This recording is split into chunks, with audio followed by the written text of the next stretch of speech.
ইসলাম কি তালাক নেওয়ার জন্য আইছে? মাতরিগণ হন কি তগো খাইবে, তগো রক্ত খাইবে, তগো গস্ত খাইবে, তগো আড় খাইবে। আর একটা বাজ আছে, আড়ের শ্বাসও খাইবে। হ্যার পরেও ইসলাম পৃথিবী থেকে তালাক নেবে না। মাঝে মধ্যে টুকটাক পরীক্ষা নেন আল্লাহ তাআলা। সুস্থতার নিয়ামতের পাশাপাশি কখনো কখনো অসুস্থতার নিয়ামত দিয়েও আল্লাহ তাআলা তার বান্দাকে পরীক্ষা নেন। আর আমরা পরীক্ষা দেওয়ার জন্য তো সবসময় প্রস্তুত, কারণ আল্লাহ তাআলা তার বান্দাদের পরীক্ষা নিয়েই পাশ করাবেন। আর সে পাশের ফল হলো, পুরস্কার হলো, বলেন তো দেখি কি? জান্নাত। আল্লাহ পরীক্ষা নেবেন, আর পরীক্ষায় ফলাফল যদি পাশ করতে পারি তো সেই পুরস্কার হবে জান্নাত। সম্মানিত হাজিরিন, কথা দীর্ঘ করা যাচ্ছে না ভূমিকায়। আজকের আলোচনা আমার ভাগে পড়েছে গজওয়াত বদর, বদরের যুদ্ধ। বদরের যুদ্ধ মুহাম্মদুর রাসূলুল্লাহ সাল্লাল্লাহু আলাইহি ওয়াসাল্লামের জীবনের ঐতিহাসিক, মুসলমানদের জীবনের ঐতিহাসিক, ইসলামের ইতিহাসের ঐতিহাসিক এবং গোটা বিশ্বের ইতিহাসের এক ব্যতিক্রম ঐতিহাসিক ঘটনা। যেই ঘটনাকে আপনাদের সামনে আমার আজকে আলোচনা করতে হবে। আজকের সভাপতি সাহেবের কাছ থেকে পরামর্শ চাইছিলাম যে আমি কতক্ষণ আলোচনা করব, কখন আপনারা মাহফিল শেষ করবেন। তো যেহেতু তিনি বললেন যে বড় হুজুরের ব্যবস্থাও আছে,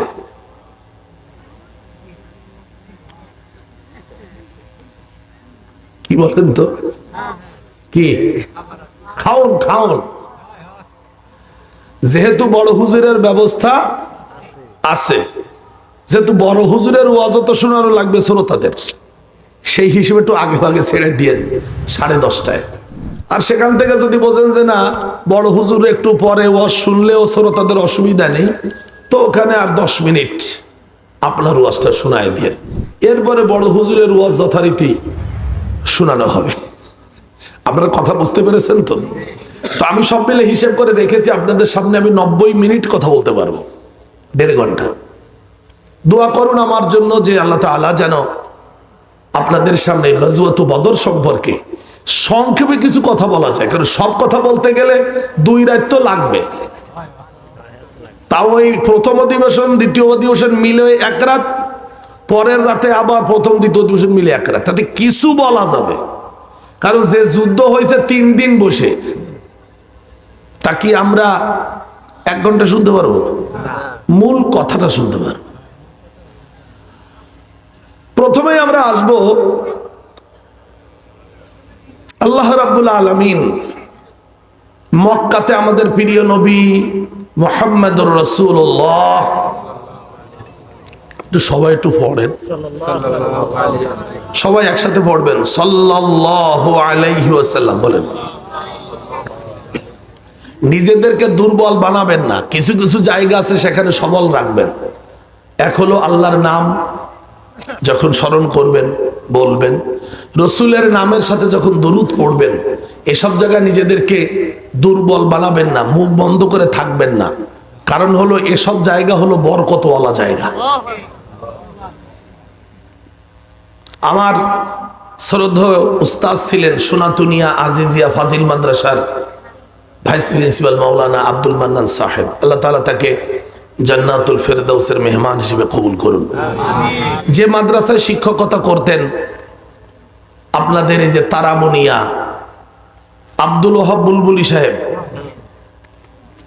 আপনাদের ঘরের মানুষ, প্রাণের মানুষ, কাছের মানুষ, ওনার চাচতো ভাই মৌলবী নূর মোহাম্মদ সাহেব, চেনেন? তার চেনেন? চিনার কথা না, তিনি আমার শ্রদ্ধেয় উস্তাদ ছিলেন, যিনি ওই মাদ্রাসার পূর্ব পাশের একটা বের আছে, ওইখানে বেরের পাশে একটা বাঁশ গাছের জাড় আছে ওনার কবরের মধ্যে। নূর মোহাম্মদ সাহেব হুজুরের আমার শ্রদ্ধেয় উস্তাদ। পানি ঠান্ডা, এই পানিতে কাম হইবে না, 100-তে 100 টকবল পানি লাগবে। নূর মোহাম্মদ সাহেব হুজুরের বিয়াই, নূর মোহাম্মদ সাহেব হুজুরের বড় ছেলের নাম হচ্ছে খলিলুর রহমান। তিনি মারা গেছিলেন। আমাদের ওইখানে ফয়লাতে কবর আছে তার। ফয়লা আলিম মাদ্রাসার প্রিন্সিপাল ছিলেন খলিলুর রহমান সাহেব। খলিলুর রহমান সাহেবের শ্বশুর আব্দুল মান্নান সাহেব হুজুর হাদিস পড়াতেন আমাদের। তো একবার উনি ঘটনা বললেন যে একজন ব্যক্তি, তিনি মুহাদ্দিস, হাদিসের গ্রন্থ থেকে কিছু হাদিস সংগ্রহ করেছেন। যত জায়গায় রসুলের নাম এসেছে তিনি কোনো জায়গায় সংক্ষিপ্ত আকারে রসুলের নাম না লিখে পরিপূর্ণভাবে লিখেছেন সাল্লাল্লাহু আলাইহি ওয়াসাল্লাম।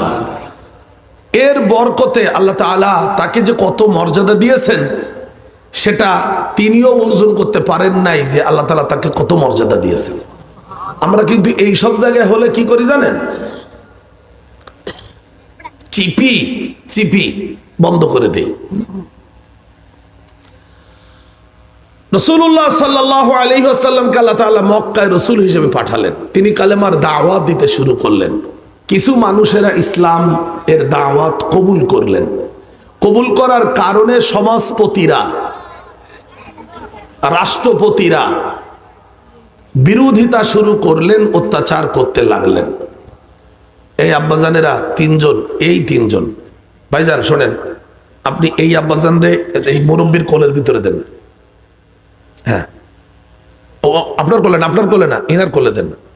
হ্যাঁ, অবনু তোমার দাদু মনে হলো, তোমার এটা দাদু বুঝছো, হ্যার কোলের মধ্যে বইয়ে গলা জড়ে ধরো হাসো, ধরো, যাও। হ্যাঁ তোমার দাদু লাগে বুঝছো, যাও। আর কথা হইবে না, শেষ।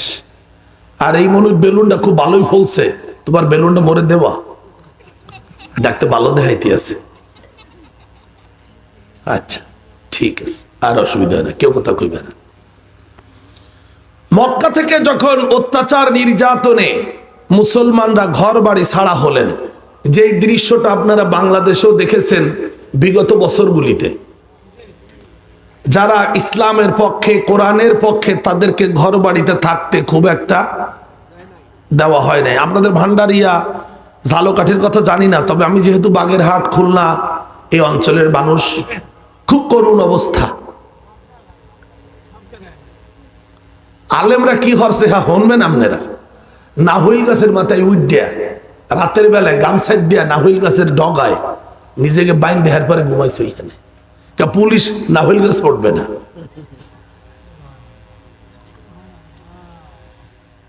বড় বড় আলেম বাধ্য হয়েছে তারা ঘর বাড়ি ছেড়ে। আপনার একটা কথা আমার বলবেন, আমার মতো মানুষ, আমি আমার ঘর থেকে আর এক বাড়িতে গিয়ে ঘুমানো, এক যে বাড়িতে ঢুকবো তারাও তো বলবে যে মৌলানা মনিরে কোথায় ঘুমাতে দেব।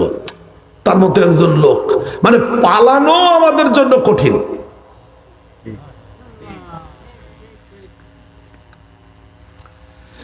এই অবস্থা যখন রাসূলের সাহাবায়ে কেরাম মক্কা ছেড়ে হিজরত করে মদিনায় চলে গেলেন। কোথায় গেলেন? মদিনায়। মদিনায় যাওয়ার পরে আল্লাহ রাব্বুল আলামিন মুসলমানদেরকে একটু নিঃশ্বাস ছাড়ার সুযোগ দিলেন, নিঃশ্বাস নেওয়ারও সুযোগ দিলেন। মানে সেই সময় তো নিঃশ্বাস ছাড়তে হয়েছে খুব আস্তে, টের না পাই কেউ। আমার এক বন্ধু আর আমি, সেও মাওলানা আমিও মাওলানা, দুইজনে এক জায়গায় ঘুমাচ্ছি। তা আমারও খালি ঘন ঘন আমারে ধমকাচ্ছে, তুই নাক ডাকিস কেন? নাক ডাকলে তো টের হয়ে যাবে সবাই, তো ঘুম পড়া লাগবে না, বসে থাক। তার মানে নিঃশ্বাসটাও ছাড়তে বাধা। মুসলমানেরা মদিনা যাওয়ার পরে কি করলেন? কি বুঝছেন? তৃপ্তির সাথে নিঃশ্বাসও নিলেন, ছাড়লেন। আপনারা একটু নিঃশ্বাস নিতে পারতেছেন না? যারা কোরআনের আলো, কোরআনের বাইরের লোকদের কথা তাদের সব সময় সমান। তারা কে ইসলামের পক্ষে বিপক্ষে তা নিয়ে তাদের কোনো টেনশন। তারা সবসময় বিড়ি খায়, সবসময় মদ খায়, তাকে কোনো বাধা নাই, এখনো খাচ্ছে। কিন্তু সমস্যা হলো কোরআন ওয়ালাদের। যখন তারা মক্কা ছেড়ে মদিনায় গেলেন এবং মদিনায় তাদের জন্য সুন্দর একটি পরিবেশ হলো, তখন মক্কার কুরাইশরা এ তো হয় না, বাড়িতে থাকতে দিলাম না, আবার এই লোকগুলো ওইখানে গিয়ে তারপরে আরামে আছে, এ তো সহ্য করা। কি বুঝতেছেন? সেজন্য তারা কি করলো, আবু সুফিয়ানের নেতৃত্বে তারা সিরিয়াতে, মক্কা থেকে আরো উত্তর দিকে, মদিনা থেকে আরো উত্তরে সিরিয়ায় ব্যবসার বড় কেন্দ্র ছিল, সেখানে ব্যবসা বাণিজ্য করতে পাঠালো কিছু ধন সম্পদ দিয়ে, মালামাল দিয়ে। উদ্দেশ্য হলো ওখান থেকে ব্যবসা বাণিজ্য করে যা লাভ হবে, যত অর্থ থাকবে তা দিয়ে অস্ত্র কিনবে, খাদ্য কিনবে, মোটামুটি আর কি একটা ভালো রসদ জোগাড় করবে মক্কাওয়ালাদের জন্য, যাতে করে ওই অস্ত্র আর রসদ দিয়ে মুসলমানদেরকে, কে বুঝতে পারতেছেন তো? হ্যাঁ, বাস সাসানা আইক্যালা। সেই লক্ষ্যে আবু সুফিয়ানের নেতৃত্বে, কিছু কিছু নাম আপনাদের মনে রাখতে হবে। কার নেতৃত্বে? আবু সুফিয়ানের নেতৃত্বে ব্যবসা করতে পাঠালো। রাসূলুল্লাহ সাল্লাল্লাহু আলাইহি ওয়াসাল্লাম তার দুইজন সাহাবী, একজন হলেন তালহাত ইবনে উবাইদুল্লাহ, তালহাত ইবনে উবাইদিল্লাহ, আর একজন হলেন সাঈদ ইবনে যায়েদ। দুইজন সাহাবী, তালহা এবং যায়েদ। তালহা এবং যায়েদ এই দুইজনকে রাসূলুল্লাহ সাল্লাল্লাহু আলাইহি ওয়াসাল্লাম, ওই মক্কার লোকেরা ধরে নেন মাইকের এইখানটা, এটা হচ্ছে মদিনা, মক্কা হলো দক্ষিণ দিকে এই কোণে, যদিও এইটা আপনাদের পশ্চিম, আমি এটা বোঝানোর জন্য বলছি এই দিকে। আর সিরিয়ায় যাওয়ার রাস্তাটা হলো এই মাইকের মাথা ওখান থেকে এই দিকে। তো ওই রাস্তা দিয়ে তারা যাতায়াত করে, মক্কার লোকেরা সিরিয়াতে যায় আসে। রাসূলুল্লাহ এই দুইজন সাহাবীকে পাঠালেন যে তোমরা ওইখানে থাকবা, কারা কোন দিকে যায় আসে সেটার গোয়েন্দাগিরি করবা। কয়জনে পাঠালেন? একজনের নাম তালহা, আর একজনের নাম সাঈদ ইবনে যায়েদ। তালহা আর সাঈদ কয়জন? এই দুইজন এই গোয়েন্দা হিসেবে দায়িত্ব পালন করেন। খাইয়ে দিয়ে, খাওয়া দাওয়া বলতে তো এরকম না, ওই টুকটাক খেজুর ছাতু এইগুলো খান আর ঘুরে ঘুরে বেড়ান, আর পাহাড়ের আড়ালে চুপচাপ। তারা এক সময় খেয়াল করে দেখলেন যে আবু সুফিয়ান ব্যবসা করতে লোকজন নিয়ে যাচ্ছে, তো যাও, তাহলে এরা আবার ফিরবে, কখন ফিরবে সেজন্য তারা আবার অপেক্ষার পর অপেক্ষায় আছেন।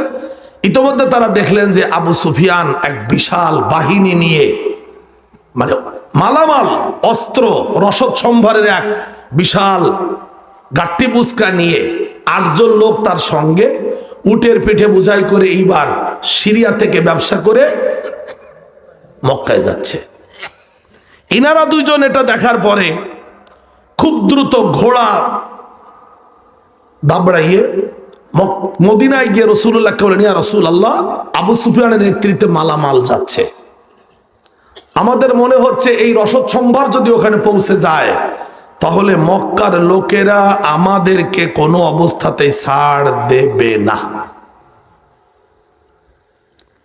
রাসূলুল্লাহ সাল্লাল্লাহু আলাইহি ওয়াসাল্লাম সাহাবায়ে কেরামদের মধ্যে ঘোষণা দিলেন যে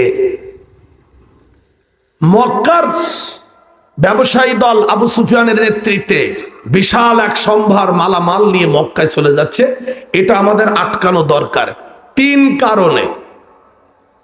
কয় কারণে আটকাতে হবে? এক, রাজনৈতিক কারণে। দুই, অর্থনৈতিক কারণে। আবার বলতেছি, এক, রাজনৈতিক কারণে, অর্থনৈতিক কারণে। তিন, যুদ্ধে তাদেরকে পরাজিত করার কারণে। যুদ্ধ, রাজনীতি, অর্থনীতি, এই তিন কারণে এইটা আটকানো বা ঠেকানো আমাদের খুব জরুরি। তোমরা যারা যে অবস্থায় আছো, তোমরা যারা এই কাফেলা ঠেকানোর জন্য প্রস্তুতি নিতে পারো, আগ্রহী আছো, তারা চলে আসো। মজার ব্যাপারটা হলো, এই ঘটনাটা ঘটতেছে রাসূলুল্লাহ সাল্লাল্লাহু আলাইহি ওয়াসাল্লাম মক্কা থেকে হিজরত করে মদিনায় যাওয়ার 13 মাস এর মাথায়। দেখেন তো কয় বছর হয়? 1 বছর 1 মাস এর মাথায়। মাসটা ছিল রমজান। কি মাস? রমজান মাস। রসুলের সাহাবায়ে কেরামদের ভেতর থেকে 313 জন আগ্রহী হলেন এবং তারা সবাই রোজাদার ছিলেন। আলহামদুলিল্লাহ, তারা সবাই রমজান মাসে এই বছর প্রথম রোজা ফরজ হলো মক্কায়, দ্বিতীয় হিজরিতে রোজা ফরজ হলো। তারা সবাই রোজাদার ছিলেন। রাসূলুল্লাহ এই রোজাদারদের 313 জনকে নিয়ে রওনা করলেন। কি করার জন্য? আবু সুফিয়ানের কাফেলা ঠেকাইতে হবে। আবু সুফিয়ান এদিকে, সেও তো, তারও তো মাথাটা বুদ্ধি আছে যে আমি এই পরিমাণ মালামাল মুহাম্মাদের নাকের ডগা দিয়ে নিয়ে যাব, আমারও তো চোখ কান খোলা রাখতে হবে। এই জন্য সেও তার 2 জন খুবই কূটনীতিবিদ, গোয়েন্দা, তাদেরকে কাফেলার আগে আগে পাঠাচ্ছে, টর্চ লাইট মেরে মেরে আর কি। বুঝতে পারছেন তো? না, রাতের বেলায় না, দিনের বেলায়। কিন্তু তারা পাহাড়ের উপরে উঠে উঠে খেয়াল করতেছে যে সামনে কোনো আক্রমণের মতো কিছু আছে কিনা। এই জন্য 2 জনকে তারা আবু সুফিয়ান পাঠায় পাঠায় দিচ্ছে। তারা খুব খেয়াল করতেছে, তারা স্বাভাবিক পথ ধরে যাচ্ছে। রাসূলুল্লাহ সাল্লাল্লাহু আলাইহি ওয়াসাল্লাম যখন মদিনা থেকে বের হয়েছেন, বের হওয়ার পরে রাওহা নামক স্থানে এসেছেন। আসার পরে মক্কায় যাওয়ার যে পথ, সেই পথটা বাম হাতে রেখে তিনি ডান হাতে আগায় চললেন। রাসূলুল্লাহ বুঝলেন যে আবু সুফিয়ান এত বোকা না যে সে সোজা রাস্তা ধরে যাবে, নিশ্চয়ই সে বিকল্প পথ ধরবে। আর রাসূল যে বের হয়েছেন, এ সংবাদটা মক্কার ওই কাফেলা দল তারা যেভাবে হোক জেনেছে, তাদেরও গোয়েন্দা ছিল। জানার পরে আবু সুফিয়ান তার আসল রাস্তা ছেড়ে বিকল্প রাস্তা ধরলো এবং সেই সময় সে একজন ব্যক্তিকে অনেক অর্থ দিয়ে ঘোড়ার পিঠে তাকে রওনা করায় দিয়ে বলল যে মক্কায় গিয়ে বলো যে আমি মুহাম্মাদের দ্বারা আক্রান্ত হয়েছি, আমাকে যদি উদ্ধার করতে না পারে তাহলে মক্কাওয়ালাদের চিরতরে পঙ্গু হয়ে যেতে হবে, যাও। এই লোকটা খুব দ্রুত বেগে চলল, খুব অল্প সময়ের ব্যবধানে, অল্প সময় মানে একদিনে না, 2 দিনে না, মক্কায় পৌঁছালো। পৌঁছানোর পরে সে ঘোড়ার পিঠে দাঁড়ায়, বুকের কাপড় টেনে ছিঁড়ে ফেলে উড়াতে উড়াতে বলল, আল্লাতিমা আল্লাতিমা মুহাম্মাদ ওয়া আসহাবুহু। সে বলল যে, তার ভাষ্য অনুযায়ী, যে আমাদের জন্য ধ্বংস, ধ্বংস মুহাম্মাদ আর তার সঙ্গীরা। এ কথা বললে আবু সুফিয়ানের এই কাফেলার ব্যাপারে আবু জাহালের কাছে সংবাদ যখন গেল, আবু জাহাল দৌড়ে এসে বলল, কি হয়েছে বল। ব্যাপার হলো এই। তখন আবু জাহাল মক্কার যুবকদেরকে এবং যারা যুদ্ধ করতে পারে তাদেরকে একত্রিত করলো। তাদের সংখ্যা দাঁড়ালো 1300। কত? 1300। আবু জাহাল সেখান থেকে বাছাই করে 1000 রাখলো, 360 দিল যে তোরা বাড়িতেও কিছু থাক, বলা যায় না তো অন্যদিকে কেউ আক্রমণ করতে পারে, পাহারাদার লাগে না ঘরে। রওনা দিল। কিছু দূর আসার পরে ভাবতেছে আমাদের তো একটা শত্রু গোত্র আছে যাদের সাথে আমাদের এখন যুদ্ধ চলতেছে, তাদের ঠেকানোর জন্য তো 300 রেখে আসলাম, কিন্তু পিছন থেকে তারা যদি তীর মারে, সেই জন্য খুব দুশ্চিন্তায় পড়ে গেল। মক্কায় যারা রসুলের দুশ্মনী করেছে, খুব মনোযোগ দিয়ে কথাগুলো বুঝবে, কারণ বদরের যুদ্ধ তো 1-2 ঘন্টার আলোচনা না। আবু জাহাল মক্কার সব বড় বড় নেতাদের বলল সবাইকে যেতে হবে, কিন্তু রসুলের একজন চাচা যার নাম কোরআনে আছে,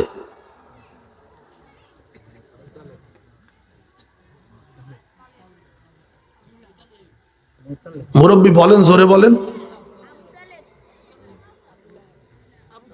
আপনারটা সঠিক হয়েছে, জোরে কোন?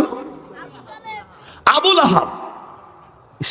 আপনাকে তো পড়াতে পারলাম, তাফসীর এত বছর শুনে করলেন কি? রসুলের কোন চাচার নাম কোরআনে আছে?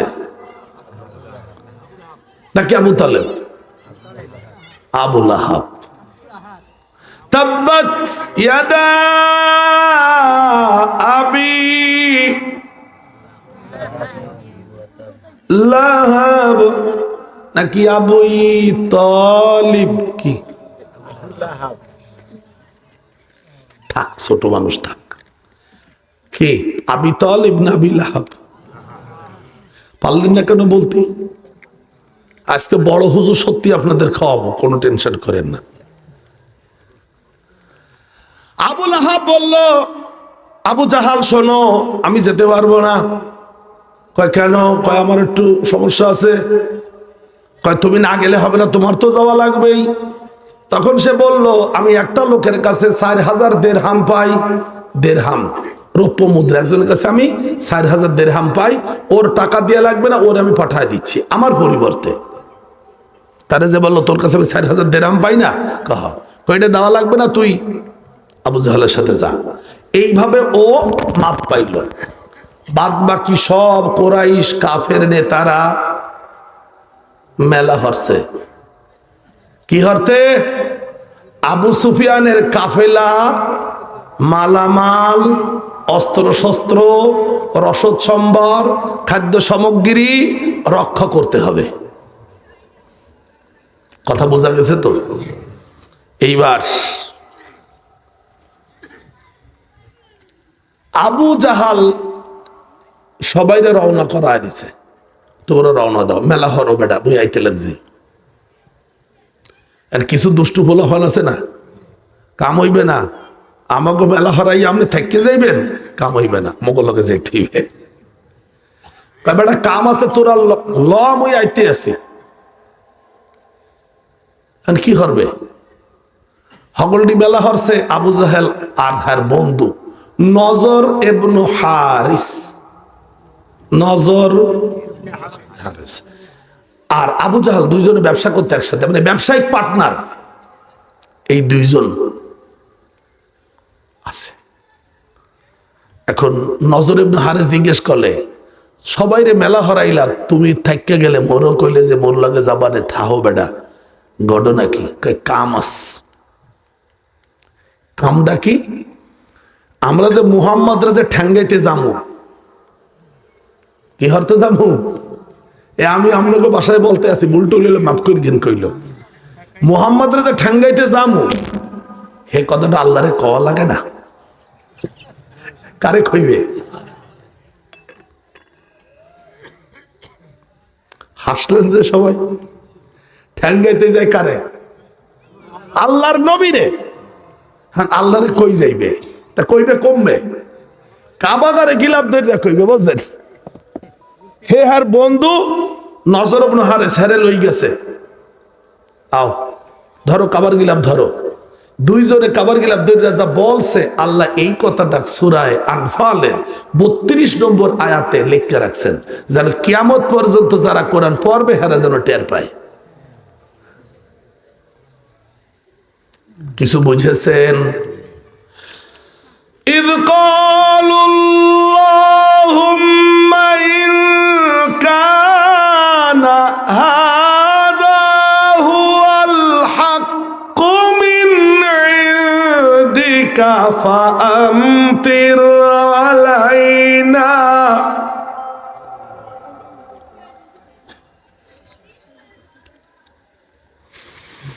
فأمطر علينا حجارة من السماء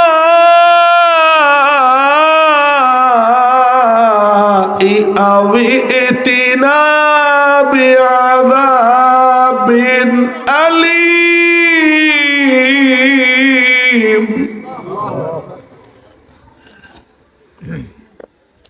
আবু জাহাল তার বন্ধু,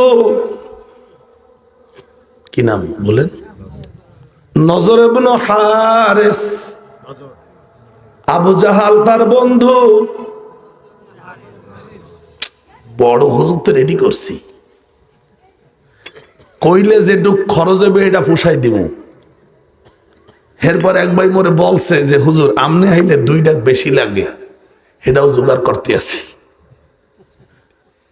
আবু জাহালের বন্ধুর নাম সবার বলা লাগবে, কোনো ছাড় নেই, ছাত্র সবাই সমান।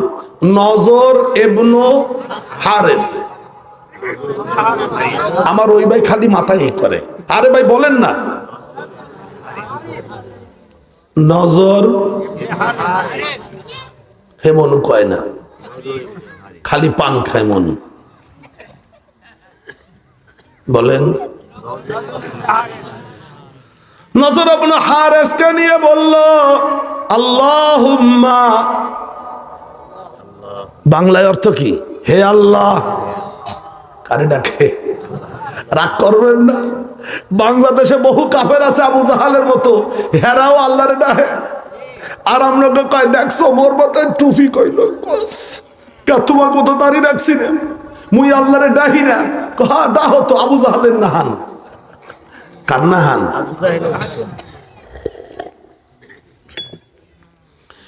إذ قالوا اللهم,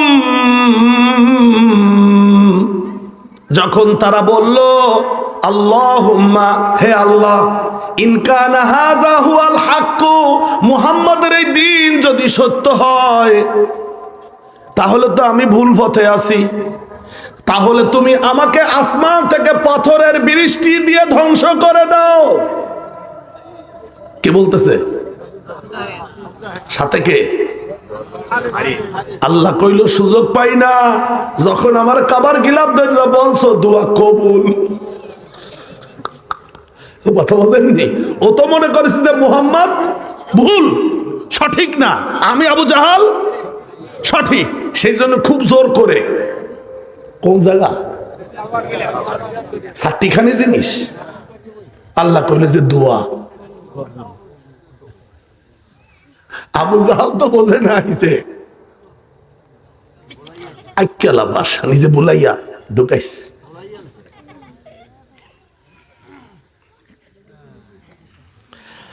আবি ইতিনা বিআযাবিন আলীম, যদি আসমান থেকে পাথরের বৃষ্টি নাজিল না করো তাহলে অন্যভাবে কোনো কঠিন শাস্তি দিয়ে আমি সহ আমার দলের লোকদেরকে বিদায় করে দিও। আল্লাহ বললেন দোয়া এটাও কবুল। দোয়া কেন? সুযোগ মোটে পাই না, তুমি নিজেই যখন চাইছো, আর আমার কাবার গিলাফদের আমি দোয়া মঞ্জুরটা করে পারি।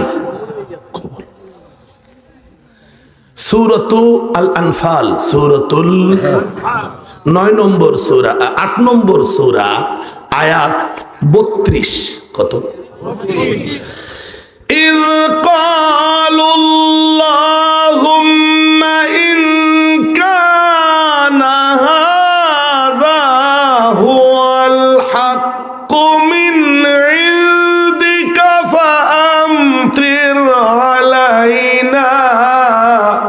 হিজারাতাম মিনাস সামা فأمطر علينا حجارة من السماء أو ائتنا بعذاب أليم হে আল্লাহ, যদি মুহাম্মদ সঠিক হয় তাহলে আমি আর আমার দলের লোকদেরকে, ধন্যবাদ মুরব্বীর বেরেন ভালো, পাথরের বৃষ্টি দিয়ে ধ্বংস করে দাও। আর যদি পাথরের বৃষ্টি নাজিল না করো তাহলে অন্য কোন যন্ত্রণাদায়ক শাস্তি দিয়ে। আল্লাহ বললেন দোয়া এইবার মেলা হচ্ছে, বুঝছেন? রাসূলুল্লাহ সাল্লাল্লাহু আলাইহি ওয়াসাল্লাম তার সাহাবীদের নিয়ে ইতোমধ্যে বদর প্রান্তরের কাছাকাছি পৌঁছে গেছেন। আবু জাহালও তার বাহিনী নিয়ে আরো অনেক কাছাকাছি এসে গেছে। এদিক দিয়ে সংবাদবাহক সে আবু সুফিয়ানের কাছে পৌঁছে গিয়ে বলল, তোমার টেনশন করা দরকার নাই, তোমার দল 1000 লোক আসতেছে তোমাকে রক্ষা করার জন্য।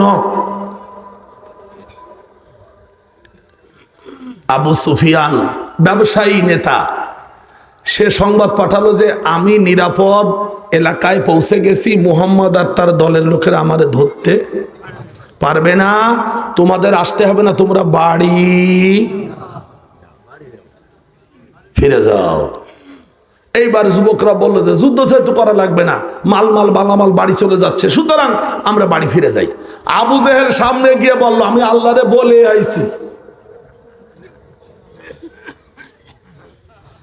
যাওয়া যাবে, উটের গোশ খাওয়াবো, মদ দিয়ে গোসল করাবো, আর যুবতী মহিলারা উলঙ্গ হয়ে নাচবে, যা মনে চায় করবা।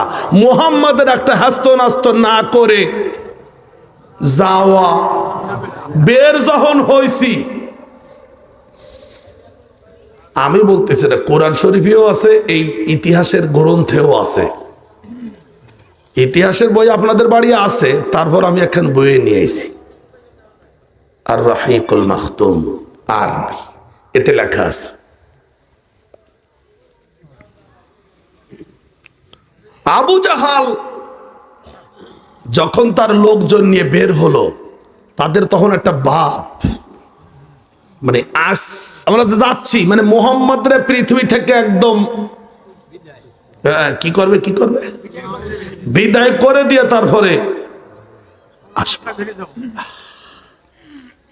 এবার আল্লাহ রাব্বুল আলামিন সে বর্ণনাটাও দিয়েছেন সূরাতুল আনফালের 47 নম্বর আয়াতে। আবু জাহালের দলের লোকেরা খুব গর্ব, অহংকার, দাম্ভিকতা নিয়ে বের হলো আমার ইসলাম ঠেকাতে।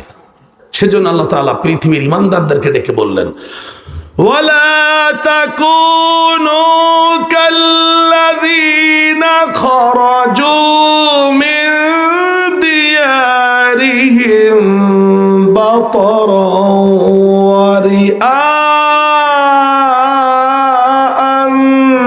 নাসি ওয়া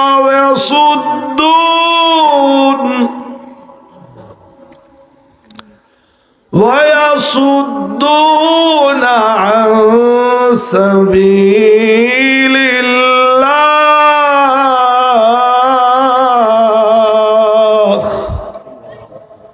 والله بما تعملون محيط।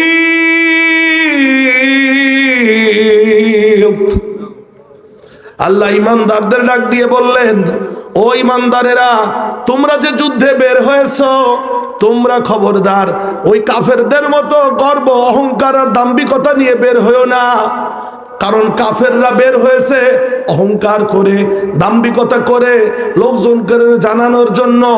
এমনকি তাদের এই ঘর থেকে বের হওয়ার উদ্দেশ্য হলো আল্লাহর পথ থেকে, আল্লাহর দ্বীন ইসলাম থেকে মানুষদেরকে জাহান্নামের পথে নেওয়া।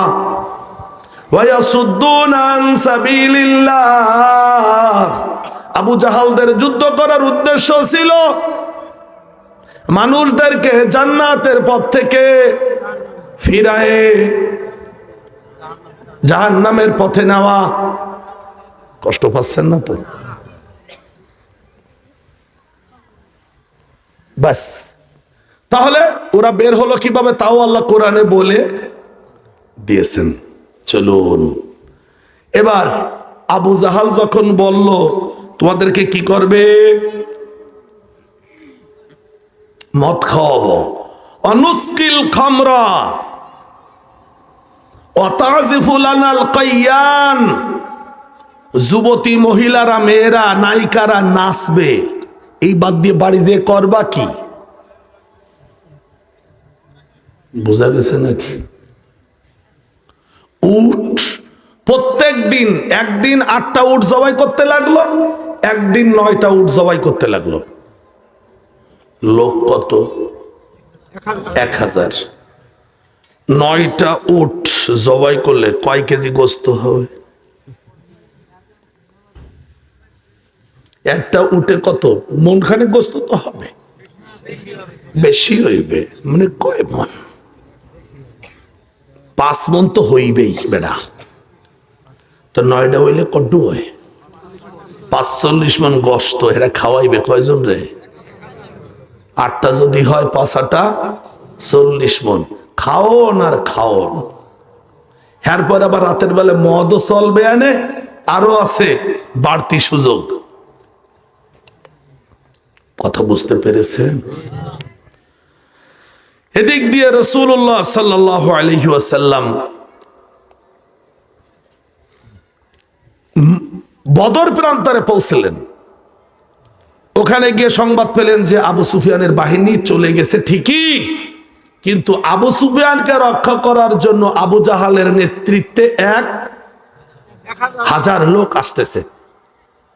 রাসূলুল্লাহ চিন্তা করলেন যদি তারা আসে আর আমরা যদি চলে যাই তাহলে প্রমাণ হবে আমরা ভয়ে পালিয়ে গেছি। আমরা তো আর আজকে মক্কার কাপুরুষ মুসলমান নই, আমরা এখন স্বাধীন দেশে বসবাস করি, মদিনায়। আল্লাহ তাআলার কাছে অনুমতি চাইলেন। আল্লাহ তাআলা দোয়া এটাও কবুল। সুবহানাল্লাহ। ওদিকে আবু জাহেলটাও মনে আছে তো নাকি ভুলে যাবেন আবার? আমি না আপনাকে পড়াইবে মজা পাচ্ছি না। এত বছর পড়ানোর পরে আপনারা বলতে পারলেন না যে রসুলের কোন চাচার নাম কোরআনে আছে? আপনারা কইলেন যে তাব্বাত ইয়াদা আবি তালিব। মাহমুদ ভাই কই? আয় নাই।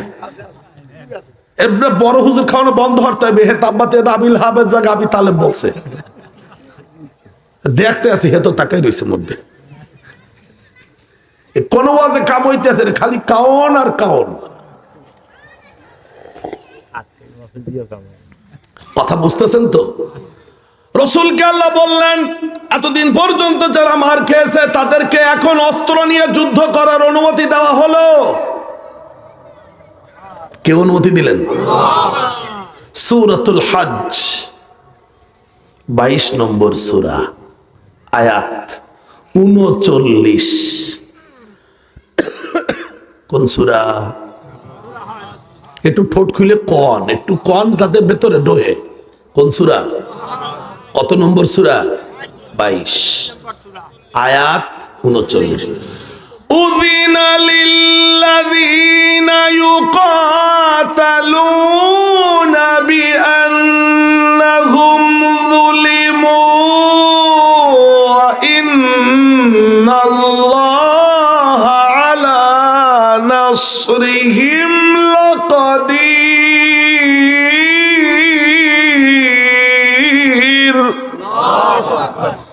উযিনা অনুমতি দেওয়া হলো, রসুল কি চাইলেন?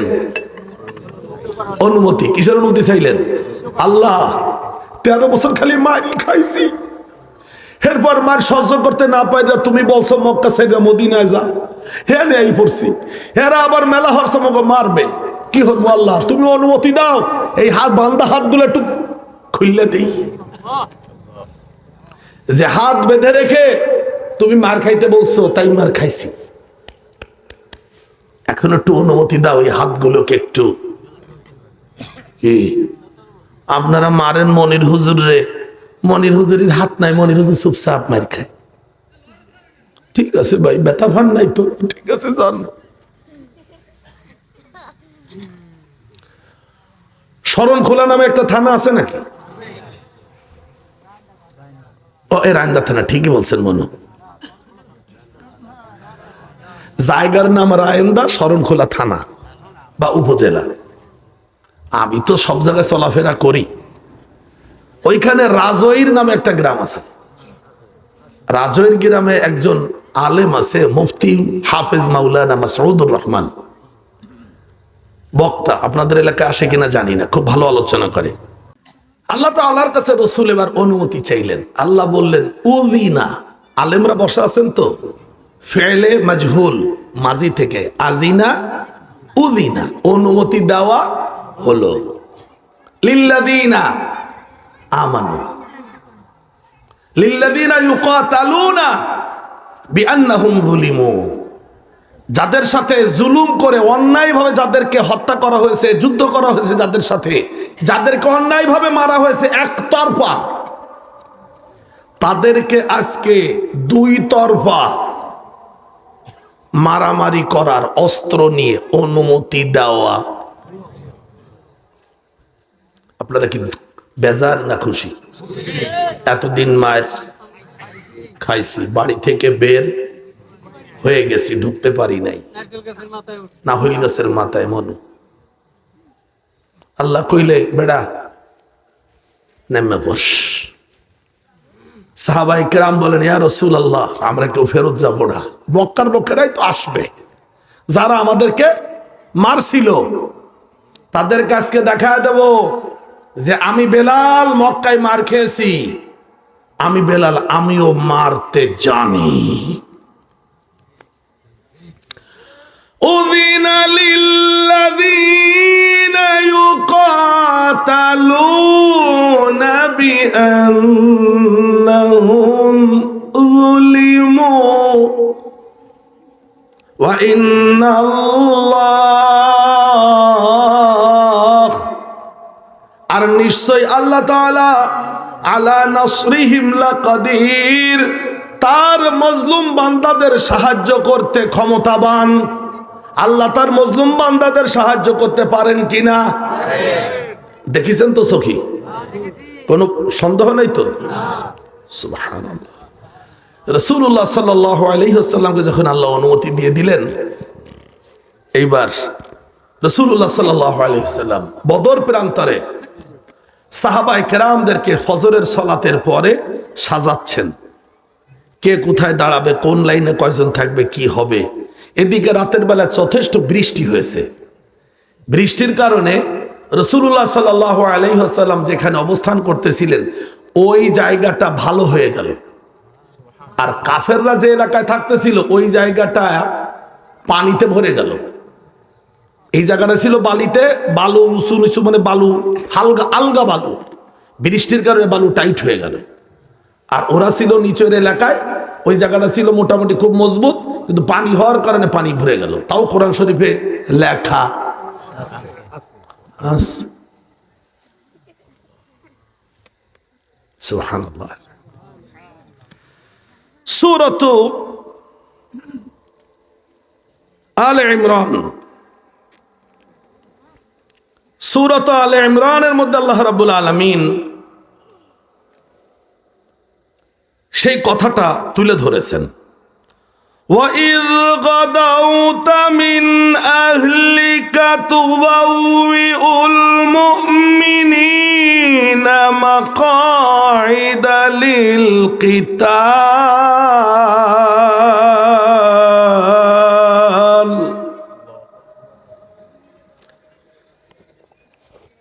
রাসূল স্মরণ করুন ওই সময়ের কথা যখন আপনি সকাল বেলায় আপনার সাহাবীদেরকে বাউআয়ু মানে হলো স্থান ঠিক করে দেওয়া, কে কোথায় দাঁড়িয়ে যুদ্ধ করবে সেই জায়গা আপনি ঠিক করে দিচ্ছিলেন। সুবহানাল্লাহ। তুবাউইউল মুমিনিনা মাকাইদা লিল কিতাল।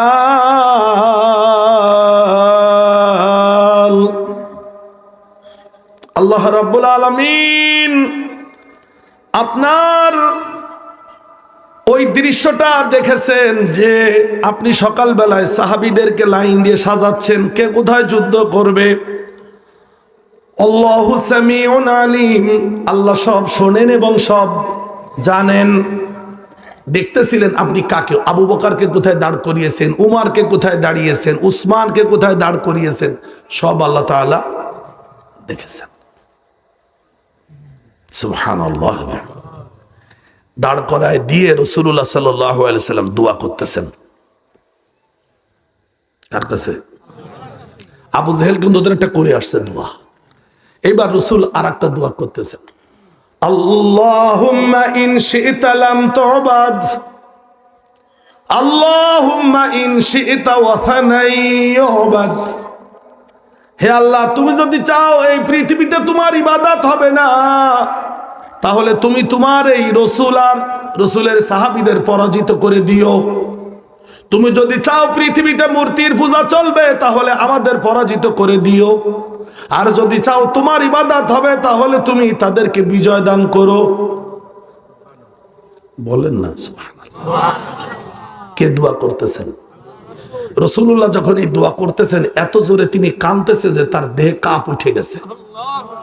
দেহ থেকে চাদর, জামা তো এরকম ছিল না, চাদর পরা ছিলেন, চাদর রাসূলের গা থেকে কাঁপতে কাঁপতে চাদর পড়ে গেছে। রাসূল তখন খালি গায়ে হয়ে গেছে, নিচের কাপড় পরা আছে, চাঁদ খালি গায়ে।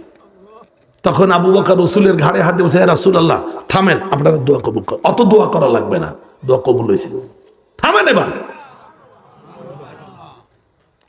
আচ্ছা বলেন তো, রাসূল এসে কি আবু বকর বেশি বোঝে? তো এ করলেন কেন? একটা প্রশ্ন। রাসূলের ঘাড়ে হাত রেখে তিনি বলেন, ইয়া রাসূলুল্লাহ আপনি দোয়া বন্ধ করেন, আর দোয়া করা লাগবে না, দোয়া কবুল হয়েছে। তো দোয়া কবুল হয়েছে রাসূল বুঝলেন, আবু বকর বুঝলেন? তার মানে রাসূল যেভাবে কাঁদতেছেন তাতে সাহাবায়ে কেরাম অস্থির হয়ে পড়েন। সেই জন্য রাসূলকে তিনি রাসূল তো ঠিক আছে, তারপরেও তো তিনি একজন মানুষ। কথা বোঝেন নাই? আমি যতই আপনারা বলেন যে মনিরুজ্জামান বক্তা কোরআন জানে, তাফসীর করে, আমি তো আপনাদের মতো মানুষ, তো ঠিক আছে না?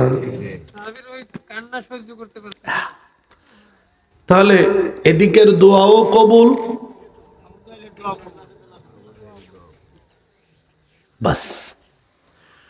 সকালবেলায় পরের দিন সকালবেলায় রাসূলুল্লাহ সাল্লাল্লাহু আলাইহি ওয়াসাল্লাম যেদিন যুদ্ধ শুরু হলো, 17 রমজান ইয়াউমুল জুমআহ, শুক্রবারের দিন যুদ্ধ শুরু হবে।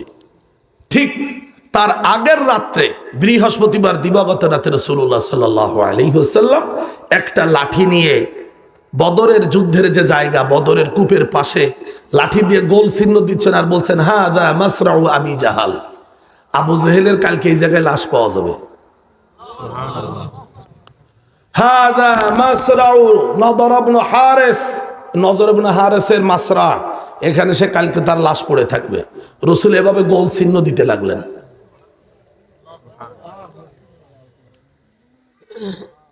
কষ্ট হচ্ছেন না তো?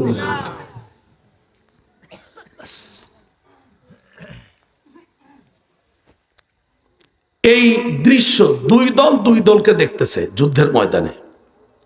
যুদ্ধের ময়দানে দুই দল দুই পাশে দাঁড়ানো। মুসলমানেরা দেখতেছে কুরাইশ বাহিনী তাদের সে দ্বিগুণ, কয় গুণ? আর কুরাইশ কাফেররা দেখতেছে যে মুসলমানেরা দ্বিগুণ। বলেন তো কি ঝামেলা?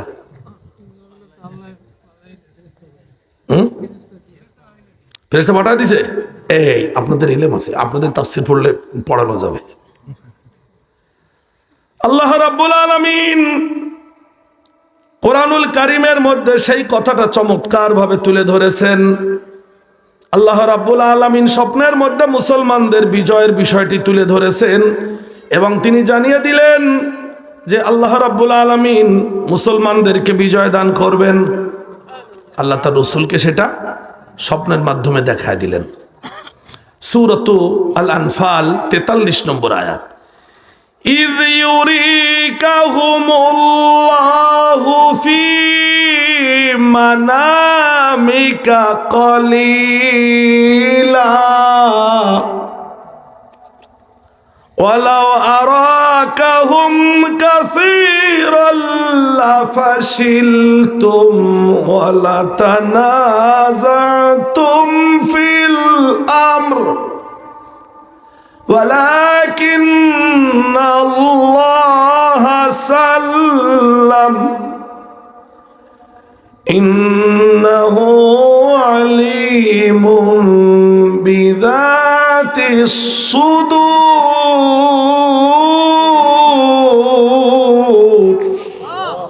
হে রাসূল, আপনি স্মরণ করুন ওই সময়ের কথা যখন আল্লাহ স্বপ্নের মধ্যে আপনাকে কাফেরদের দেখায় দিছিলেন যে ওরা কয়জনে কে কে যুদ্ধ করতে এসেছে।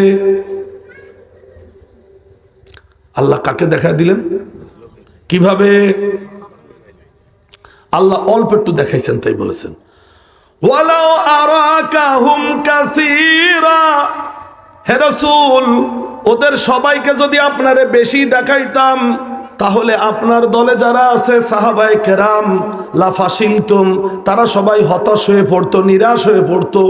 ওরে বাবা, এত লোক, এদের সাথে আমরা যুদ্ধ করে পারবো না। আল্লাহ বলছেন সেজন্য তোমার সাহাবীদেরকে আমি ওদের অল্প সংখ্যক দেখাইছি। সুবহানাল্লাহ। এটাও যুদ্ধের কৌশল। কি বলতে হবে জানেন?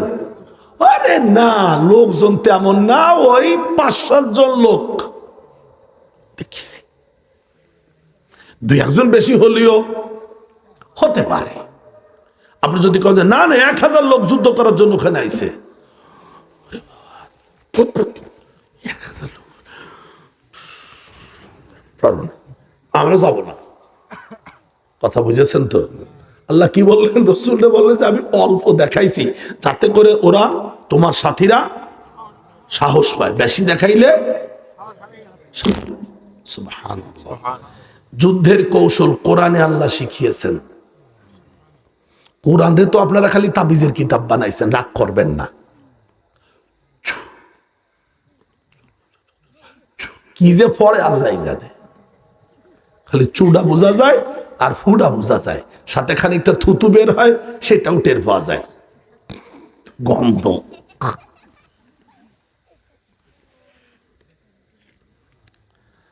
وَإِذْ يُرِيكُمُوهُمْ إِذِ الْتَقَيْتُمْ فِي أَعْيُنِكُمْ قَلِيلًا وَيُقَلِّلُكُمْ فِي أَعْيُنِهِمْ لِيَقْضِيَ اللَّهُ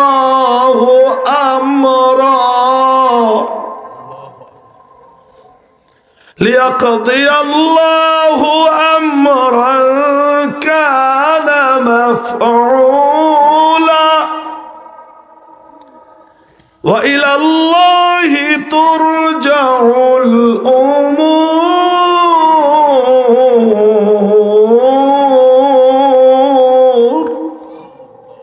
আল্লাহ রাব্বুল আলামিন বলেন, হে রাসূল, স্মরণ করুন ওই সময়ের কথা যখন আপনার রব তাদেরকে আপনাকে দেখা দিয়েছিলেন কম। ইউরিকাহুম, আপনাকে দেখিয়েছিলেন ওদেরকে কলিলান, কত ইজিল তাকাইতুম ফি আয়ুনিকুম, যখন তোমরা যুদ্ধের ময়দানে তাদের মুখোমুখি হয়েছিলে আল্লাহ দেখায় দিয়েছেন ওরা সংখ্যায় কম। ওয়ায়ুকাল্লিলুকুম ফি আয়ুনিহিম, এবং ওদের চোখে তোমাদেরকে দেখানো হয়েছিল কম না, কম। ওরা তো দেখিছে যে 313 জন, ওরা তো ঠিকই দেখিছে। তাহলে ওরা 1000, মুসলমান 313, তাহলে মুসলমান ওদের দৃষ্টিতে কি তো ওরা তো দেখি যে কমলো, অসুবিধা নেই, মারি একদম। আবার আল্লাহ তাআলা রসুলকে বলেন ওদেরকে একটু কম দেখাইছিলাম। সাহস, সাহসের পরে যখন ময়দানে নেমে গেছে তখন আমি সবাইরে বেশি বেশি দেখাইছি। কাফেররা দেখে যে ওরে বাবা আগে গুনেছিলাম 300, এখন তো ময়দানে নেমে গেছে, এখন তো দেখতেছি সে কয়েক হাজার। ইয়ারাউনাহুম মিসলাইহিম রায়াল আইন, ইয়ারাউনাহুম মিসলাইহিম রায়াল আইন। কাফেররা মুসলমানদের দিকে তাকায় দেখলো মুসলমানরা তাদের দ্বিগুণ। কাফেররা কত? 1000। কাফেররা কত? কাফেররা মুসলমানদের দিক তাকিয়ে দেখে মুসলমানরা কাফেরদের সে দ্বিগুণ। কয় হাজার? 2000। আল্লাহ বলে আমি ফেরেশতাই নামাইছি 5000। আগে নামার আগে দেখাইছেন আল্লাহ তাআলা, নামাই দিয়ে আল্লাহ বলে যে দেখ কত, বাড়ি যাওয়ার কোনো কায়দা নেই। সুবহানাল্লাহ। যুদ্ধ আরবের নিয়ম অনুযায়ী মল্ল যুদ্ধ হবে। কি যুদ্ধ হবে? মল্ল যুদ্ধ শুরু হলো। তাতে কাফেরদের 3 জন করে, 3 জন 3 জনের সাথে যুদ্ধ করবে, একজন করে, একজন মুসলমান একজন কাফের, একজন মুসলমান একজন কাফের। তো মুসলমান প্রথম 2 জনের আঘাতে কাফের 2 জন মরে গেল। কোন? সুবহানাল্লাহ, আল্লাহু আকবার। তৃতীয় মুসলমান যখন তৃতীয় কাফের সাথে যুদ্ধ হলো তখন মুসলমান আহত হলেন, কঠিনভাবে আহত হলেন কাফেরের তলোয়ারের আঘাতে। তখন আলী রাদিয়াল্লাহু তাআলা আনহু ইনাকে রক্ষার জন্য ওকে আঘাত করে ওকে হত্যা করলেন। মুসলিম এই সাহাবীকে কাঁধে করে নিয়ে চলে আসলেন মুসলমানদের পাশে। এইবার শুরু হলো লড়াই। আমি কিন্তু অনেক কথা ভেতরে রেখে যাচ্ছি, কারণ বড় হুজুর ওয়াজ করবেন তো 11:30টার পরে, বুঝতে পারছেন তো? বড় হুজুর যেহেতু 11:30টার পরে ওয়াজ করবেন, সেই জন্য বড় হুজুরের সময় তো হাতে 10টা 11 বাজে, তো আর বলার সময় নেই, শেষ। খুব মনোযোগ দেশের। যুদ্ধ শুরু হলো কঠিন ভাবে। এই যুদ্ধে মদিনা থেকে 2টা যুবক ছেলে আসছিল। যুবক বলা যাবে না, যুবকের চেয়েও কম বয়স। একজনের নাম মাআজ আর একজনের নাম মুআজ। এইটার ঘটনা আপনারা জীবনে অনেকবার শুনেছেন। মাআজ ইবনে মুআজ ইবনে আফরা, আফরা এর 2টা ছেলে মাআজ এবং মুআজ। মাআজ এবং মুআজ 2 জনে রসুলের কাছে এসে হাজির হয়ে বলল, ইয়া রাসূলুল্লাহ, কাফেরদের ঠেকানোর জন্য আমরা যাব। রাসূলুল্লাহ বললেন, না, তোমাদের যুদ্ধের বয়স হয় নাই। বুখারী শরীফের হাদিস।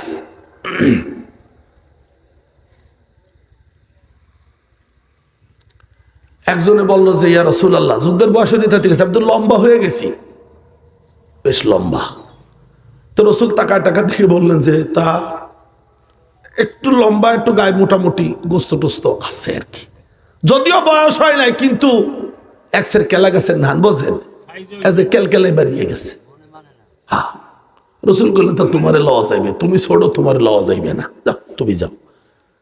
হে কইলে যে ইয়া রাসূলুল্লাহ, ওমর লগে কুস্তিতে পারে না। যাওয়ার আগ্রহ কত! রসুল বললেন সত্যি? বলেন হ্যাঁ। তা কুস্তি ধরো। তো 2 ভাইয়ে কুস্তি ধরলেন, সত্যি লম্বাজন হেরে গেলেন 2 বারই। তা 3য় বার কি আর লাগবে? রসুল বললেন হে ঠিক আছে, তোমারও লইলাম। যুদ্ধের ময়দানে আল্লাহ রাব্বুল আলামিন ফেরেশতা নাজিল করেছেন। একবার নাজিল করেছেন 1000, একবার নাজিল করেছেন 3000, আর একবার নাজিল করেছেন। কাফেররা দেখতে লাগলো কোনো মানুষ না, জন না, কিন্তু তাদের দলের অনেক বড় বড় নেতার কল্লা পড়ে লাফালাফি করতেছে। কারা? কারা? ফেরেশতারা। কারা মারতেছে? মানুষ নাই জন্যই কল্লা পড়ে যাচ্ছে ফেরেশতা। আল্লাহ ফেরেশতাগুলো মক্কায় পাঠাতে পারতেন কিনা? পারতেন, কিন্তু ওখানে পাঠান নাই। ওখানে ছিল না পাঠানো পরীক্ষা, আর এখানে হলো পাঠানোর পরীক্ষা। বলেন না সুবহানাল্লাহ। যুদ্ধ শুরু হলো, তুমুল যুদ্ধ হচ্ছে। মুসলমানরা লড়াই করতেছেন কিসের? বুঝতে পারতেছেন তো? 13 বছর মার খাইছি, আজকে কোনো ছাড় হবে না। অনুমতি যখন পাইছি, দেখায় দেবো যে গায়ে বল, মারতে পারি কিনা দেখ। শুধু মার খাইতে পারি না, মারতেও পারি। খেয়াল করবেন, যারা মার খাইতে পারে তারা মারতেও পারে, আর যারা মার খাইতে পারে না তারা মারতে পারে না। মানে তা খালি মারছে। আমরা যে মার খাইছি না 15-16 বছর, শুধু মার খাইছি। এখন যে কিভাবে যে কাকুতি মিনতি করতে আছে, হুজুর পাও ধরছি, হুজুর মোবাইলের মধ্যে সামনে আয় না, জানে যে সামনে আইলে অবস্থা খারাপ হইবে। পাও ধরছি হুজুর, ভুল করছি হুজুর, বস্তারই নেই। বেড়া কাউন্ড হইলে খাও, রাগ করবেন না। ইসলামের গায়ে হাত দিবেন না। সবাই এসে ইসলামের গায়ে হাত দেয়। আমার কাছে একটা জিনিসই সবচেয়ে কষ্টের। আমার তো বয়স অল্প, আপনারা যারা আমার থেকে বয়সে মুরব্বী, আমি তো 75 সাল থেকে রীতিমতো ভালো বুঝি। সেই থেকে তো রাজনৈতিক প্রেক্ষাপট পরিবর্তন দেখতে দেখতে আল্লাহ তাআলা এই পর্যন্ত নিয়ে এসেছেন। 50 বছর তো বুঝি বাংলাদেশের রাজনীতি, আলহামদুলিল্লাহ, এটা তো বুঝি। কিন্তু সবাই দেখলাম এসে ইসলামের উপরে আঘাত করে। সবাই এসে ইসলামের উপরে, মানে বাড়িটা ওই জায়গায় দিতে হয়, আর কোনো জায়গায় দেয় না। ইসলামের কি আছে বন্ধ করতে হবে তাই করে। ইসলামের কি চালু করা যাবে, এরশাদ সাহেব একটু করেছিল, বেচারারে ধন্যবাদ। জুমার দিন ছুটি চালু করলো, এর আগে ছিল রবিবারে। এরশাদ সাহেব যখন ক্ষমতা নিলেন 1983 সালের 24শে মার্চ, সম্ভবত 24 তারিখ, খেয়াল যাবে, সুপারি বাগানে বসে তার ক্ষমতা গ্রহণের বক্তৃতা শুনেছিলাম ছোট্ট একটা রেডিওতে।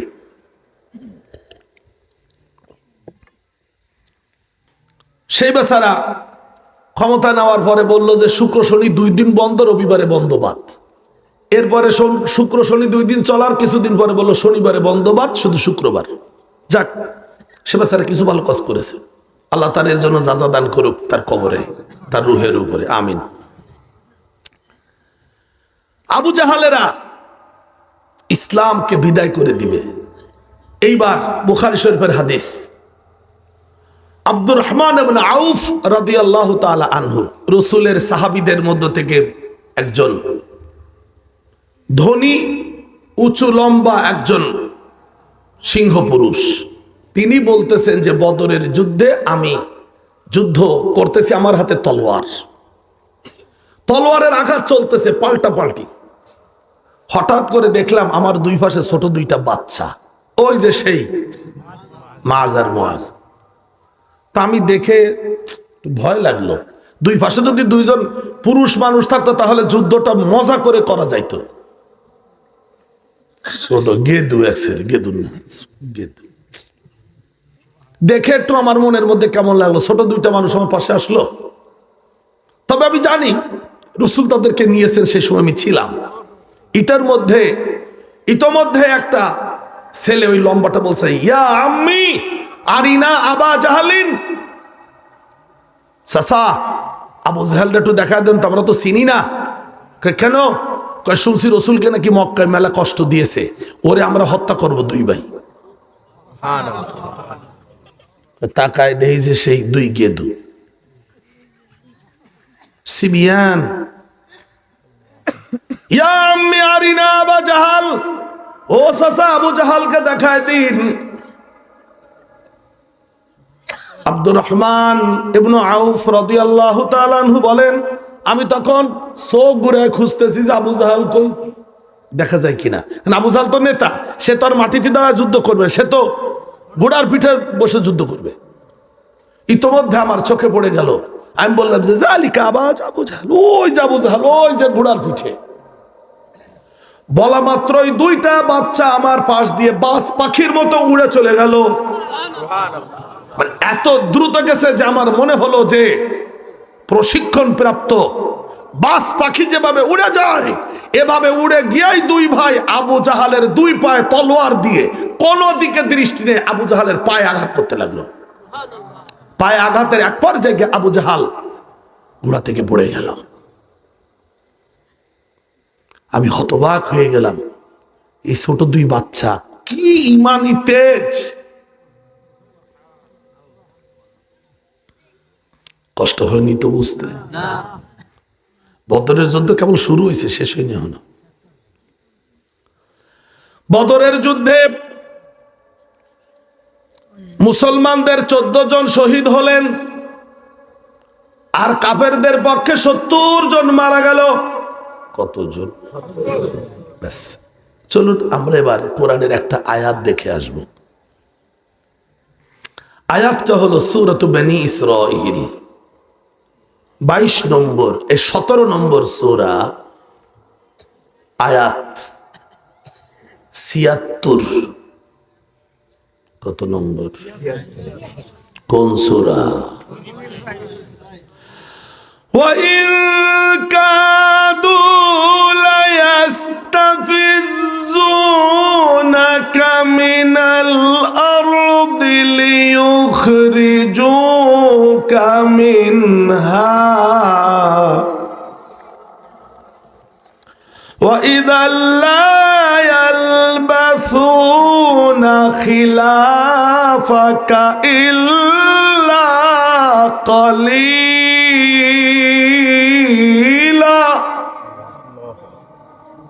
হে রাসূল, কাফেররা মক্কায় আপনি যে ইসলামের গাছ লাগিয়েছিলেন, কাফেররা সেই গাছের শেকড় সব কেটে ফেলেছে। আপনাকে মক্কা থেকে ওরা বের করে দেবে, সেজন্য আপনি ইসলাম নামক গাছটাকে কাঁধে করে নিয়ে মদিনায় চলে যান। আমি আপনাকে সুসংবাদ দিচ্ছি, এই 76 নম্বর আয়াতের শেষের অংশটা, আপনি মক্কা থেকে বেরিয়ে যাওয়ার পরে আমি ওদেরকে বেশি দিন মক্কায় থাকতে দেব না। আল্লাহ কি বললেন বাংলাটা বলবেন আপনার। তুমি মক্কা থেকে বের হয়ে যাওয়ার পরে, বলেন বলেন বলেন, ওরা মক্কায় বেশি দিন থাকতে পারবে না, ওদেরকেও আমি মক্কা থেকে স্থায়ীভাবে।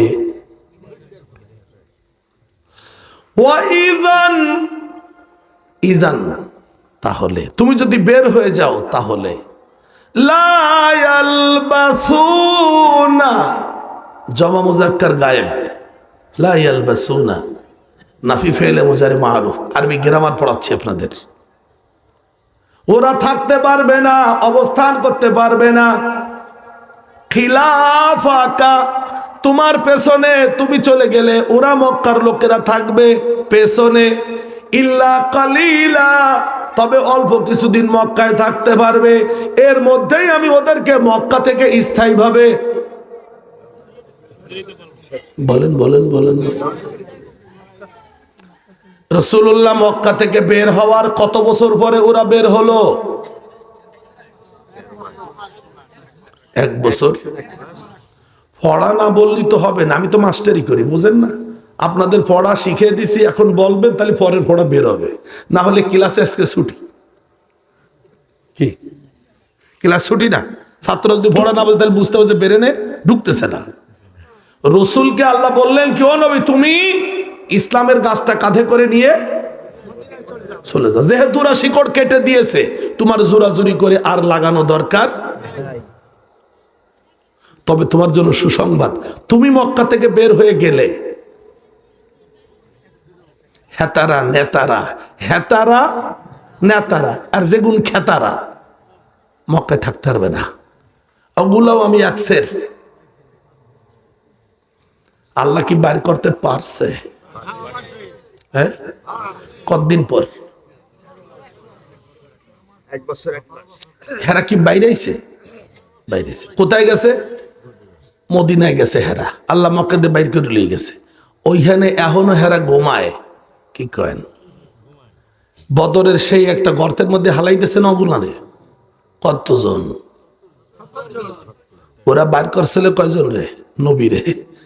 আসলে ইসলাম বের করেছে, ইতিহাস লিখেছে। আর রহিকুল মাখতুমে যে কিতাব আমার কাছে লিখছে যে 12 জন নেতৃত্ব দিয়েছিল রসুলকে মক্কা থেকে বের করার। বাদ বাকি মক্কার সব লোকেরা বলেছিল মুহাম্মদ আমাদের ছেলে, যা করে করুক, আমাদের কাছে থাকুক।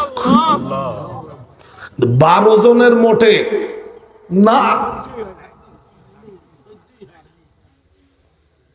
আল্লাহ তাআলা এই 12 জনের 9 জনকে এখনো বদরের গর্তে হালাইয়া গোতান দিতে আছে। কোরআনের আয়াত কি সত্য হয়েছে? কত মাস পরে? 1 বছর 1 মাস। আপনার মনে থাকবে তো? এটা জীবনের সাথে মিলাবেন। আমনে যে মরে আজকে মারতে আছেন, মারতেই পারেন, খেয়াল রাখেন কাল গো আমের খাওয়ানো লাগবে রে। হালানকা পালাইলেন কেন?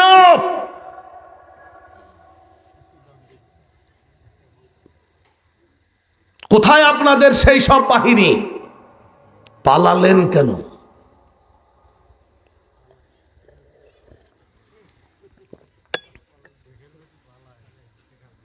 কথা বোঝা গেছে কিছু?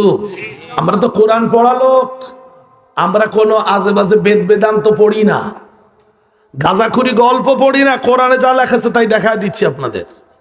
আল্লাহ বলে দিলেন, ও নবী তুমি যাও, আমিও ওদেরকে وَإِذًا لَّا يَلْبَثُونَ خِلَافَكَ إِلَّا قَلِيلًا سُنَّةَ مَن قَدْ أَرْسَلْنَا قَبْلَكَ مِن رُّسُلِنَا وَلَا تَجِدُ لِسُنَّتِنَا تَحْوِيلًا। এটি হলো আমার সুন্নাত, আমার নিয়ম। নবী বের হওয়ার পরে যারা বের করে দিবে, আমি তাদেরকেও পৃথিবী থেকে বের করে দেব আর ঢুকাবো জাহান্নামের মধ্যে। এই বাংলাদেশে যারা কোরআনের পক্ষে ছিল তাদেরকে তোমরা বের করে দিলে।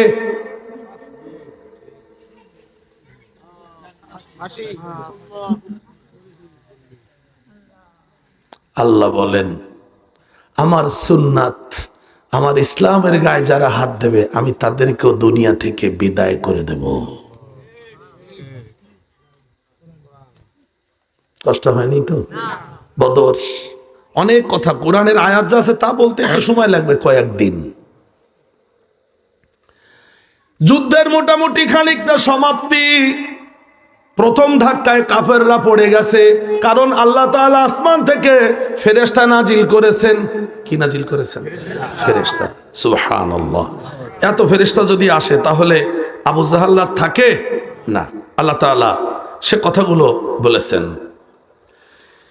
ইয তাকুলু লিল মুমিনিনা লাইয়াকফিয়াকুম আইয়ুমিদ্দাকুম ربكم ب3 آلاف أن يمدكم ربكم ب3 آلاف من الملائكة منزلين। ও আমার সাহাবীরা, আল্লাহ তার রসুলকে বলছেন, যখন তুমি তোমার সাথীদেরকে, মুমিনদেরকে ডেকে বলছিলে, ও আমার সাথী ইমানদারেরা, আল্লাহ যদি আসমান থেকে তোমাদের জন্য 3000 ফেরেশতা নাজিল করেন, তাতে কি কাফেরদের ঠেকাতে পারবে না তোমরা? আল্লাহ ইয়াকফিয়াকুম, তোমাদের জন্য কি যথেষ্ট হবে না? আল্লাহ যদি আসমান থেকে বালা, রাসূলের সাহাবীরা বললেন হ্যাঁ। ইন তাসবিরু ওয়া তাত্তাকু ওয়া ইয়াতুকুম মিন ফাওরিহিম হাযা يمددكم ربكم بخمسة آلاف من الملائكة مسومين।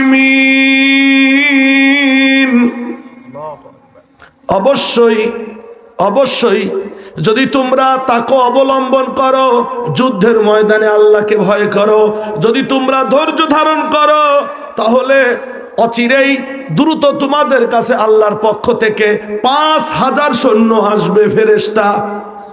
সুবহানাল্লাহ।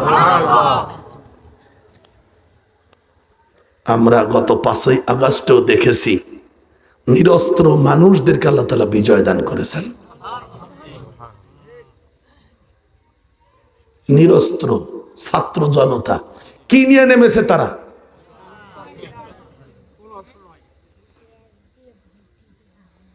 কল্পনাও করা যায় না। রাগ করবেন না, আমার তো টুকটাক ওই কোরআন শরীফের কিছু পড়ার জ্ঞান আল্লাহ তাআলা দিয়েছেন, এটা তার নিতান্ত মেহেরবানি। আমার কাছে মনে হচ্ছিল যে টিকতে পারছে না। অগস্টের 2 তারিখ জুমার দিন ছিল। জুমার নামাজের পরে খুলনাতে মারাত্মক ধরনের গোলাগুলি হলো। ছাত্ররা আহত হচ্ছে একের পর এক। চোখের মধ্যে গুলি, দেহের মধ্যে গুলি। খুলনা বিশ্ববিদ্যালয়ের ছাত্রদের নেতৃত্বে খুলনার সাধারণ ছাত্র জনতা সব রাস্তায় নেমে গেল। গল্লামারি থেকে নিরালার মোড় পর্যন্ত গুলি আর গুলি। মানুষেরা সব ছাদে উঠে দেখতে লাগলো, ধোঁয়া আর ধোঁয়া উঠতেছে।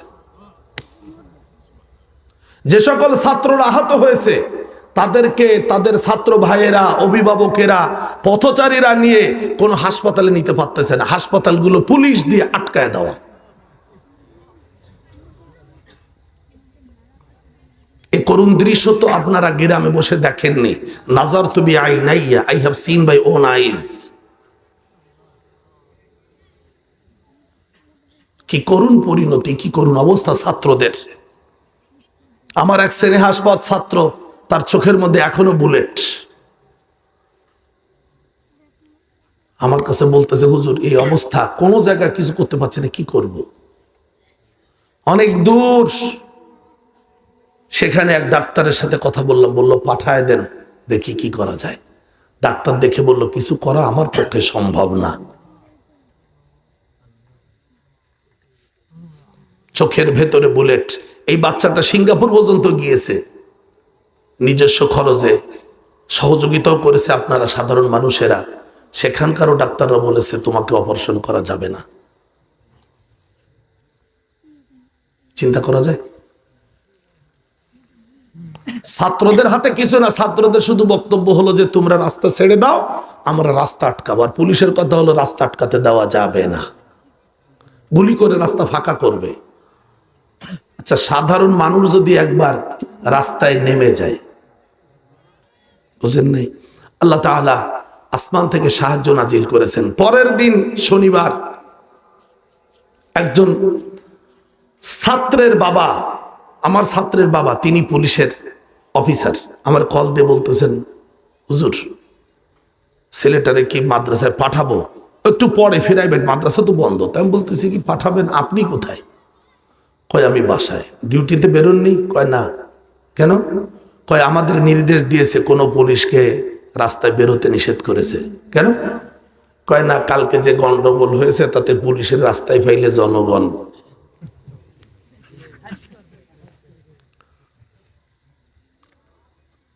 ওই লোকের ওই কথা শোনার পরে আমার মন বলে দিল আর বেশিক্ষণ নেই। আপনার কি কথা বুঝেছেন? নিরস্ত্র মানুষদেরকে আপনি গুলি করবেন, আপনার বুকের মধ্যে একটুও কাঁপবে না। আমি তো একটা ছেলেকে, একটা ছাত্র বাচ্চা কাছা পড়াইতো, একটা বাচ্চারে সর দিতে গিয়ে কত দূর হাত জোর করে নিয়ে যাওয়ার পরেও চিন্তা করি একটু দেই।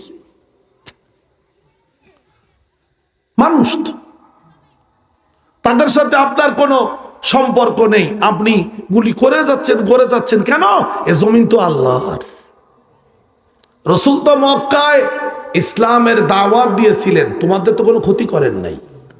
মক্কাতে নবীকে বের করে দিলে কেন? সূরা ফিল নামে একটা সূরা আছে, পড়িছেন নাকি আপনারা? হ্যাঁ, 105 নম্বর সূরা। সূরা ফিলের মধ্যে আল্লাহ কি বলেছেন? আলাম তারা কাইফা ফাআলা রাব্বুকা বিআসহাবিল। হে রাসূল, আপনি কি দেখেছেন আমি হস্তি বাহিনীর সাথে কি করেছিলাম? ওই আয়াতের তাফসীর আপনারা যা শুনেছেন, আমি সারাংশটা বলে দেই। আল্লাহ মক্কার লোকদেরকে সূরা ফিল নাজিল করে স্মরণ করিয়ে দিলেন, ও মক্কার লোকেরা, গায়ে বেশি বল ঠেহ নাকি? আমার নবী মুহাম্মদ সাল্লাল্লাহু আলাইহি ওয়াসাল্লাম, তার দলে লোকজন নাই, কয়েকজন গরিব লোক ইসলাম গ্রহণ করেছে বলে তাকে মারতে মজা লাগে। আমি তো তোমাদের কাছে দেখেছিলাম তোমরা কাপুরুষও না, ইঁদুর। যখন তোমাদের কাছে আবরাহার বাহিনী আসছিল তখন তো ইঁদুরের মতো ঘর বাড়ি ছেড়ে দিয়ে পাহাড়ের গর্তে গিয়ে লুকায়ছিলে। এখন এত বল আসলো কোথা থেকে? আবরাহার বাহিনীর সামনে তো তোমরা ছিলে ইঁদুর। আমার নবীকে মারতে গিয়ে বাঘ হয়ে গেলে কি করে? কথা বোঝেন নাই? এইটা হলো সূরা ফিলের মূল কথা। গায়ে বেশি বল ঠেকো, মক্কা থেকে বের হও। ও আবু জাহাল, মক্কায় ফেলে আমার নবী এবং তার অনুসারীদেরকে মারো, বের হও। বদরের যুদ্ধ প্রায় শেষ। আব্দুল্লাহ ইবনে মাসউদ রাদিয়াল্লাহু আনহু, আব্দুল্লাহ ইবনে মাসউদ রাদিয়াল্লাহু আনহু রসুলের একজন সাহাবী, যার গায়ে মোটেও কোনো গোস্ত নাই, শুধুমাত্র সরু সরু কয়খানা হাত পা। শুনতেছেন কিছু? তিনি একবার মদিনায় রসুলের সামনে দাঁড়ানো ছিলেন। রসুল্লাহ বললেন, ইয়া আব্দুল্লাহ আসওয়াক, আমার এক আরাক গাছে উঠে কিছু মেসওয়াক পেড়ে দাও। আরাক গাছ হলো আরাক, একটা গাছের নাম। এই গাছের ডাল দিয়ে মক্কার লোকেরা, আরবের লোকেরা মেসওয়াক করত। রাসূলুল্লাহ বলার পরে আব্দুল্লাহ ইবনে মাসউদ গাছে উঠে গেলেন। উঠে যাওয়ার পরে ডাল ভাঙতেছিলেন, তখন বাতাসে তার পা কাপড়ের মতো দুলতেছিল। বাতাসে কাপড় ওড়ে না? ওনার পা এরকম দুলতেছিল। সাহাবীরা যারা উপস্থিত ছিলেন তারা সবাই হেসে দিলেন খুব জোরে। রসুল বললেন, লিমা তাহাক্তুম, হাসলে কেন? হাসলে কেন? সাহাবীরা বললেন, ইয়া রাসূলুল্লাহ, তার পায়ের ওজন পাতলা, কাপড়ের মতো নড়তেছে, দুলতেছে, তাই আমরা হেসেছি। রাসূলুল্লাহ বললেন, ভালো করে শুনে নাও, ওয়াল্লাযী নাফসি বিয়াদিহি, যার হাতে আমার জীবন, আমি তার কসম করে বলছি, লাহুমা আসকালু ফিল মিজানি মিন জাবালি উহুদিন, উহুদ পাহাড়ের চেয়েও আব্দুল্লাহর এই দুই পায়ের ওজন কিয়ামতের দিন দাড়িপাল্লায় বেশি হবে। বুখারী শরীফের হাদিস, বানোয়াট কোনো হাদিস বলতেছি না।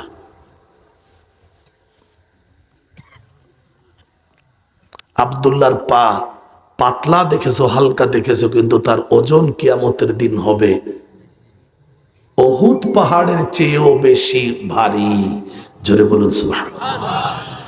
এই আব্দুল্লাহ ইবনে মাসউদ রাদিয়াল্লাহু তাআলা আনহু যখন মক্কায় সূরাতুর রহমান নাজিল হয়, মক্কায় সূরাতুর রহমান 55 নম্বর সূরা, আর রহমানু আল্লামাল কুরআন।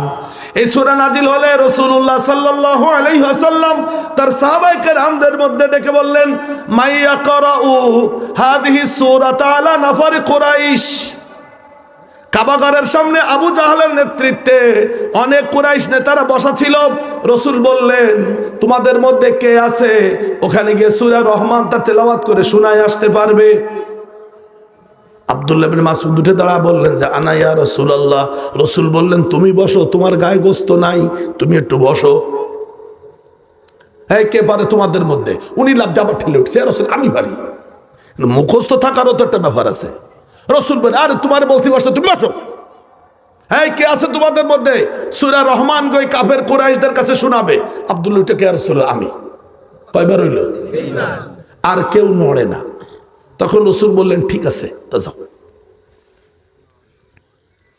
আব্দুল্লাহ বিন মাসউদ রাদিয়াল্লাহু তাআলা আনহু কাফেরদের সামনে গিয়ে যখন সূরা রহমান কাবা ঘরের সামনে তেলাওয়াত করা শুরু করলেন, আবু জেহেল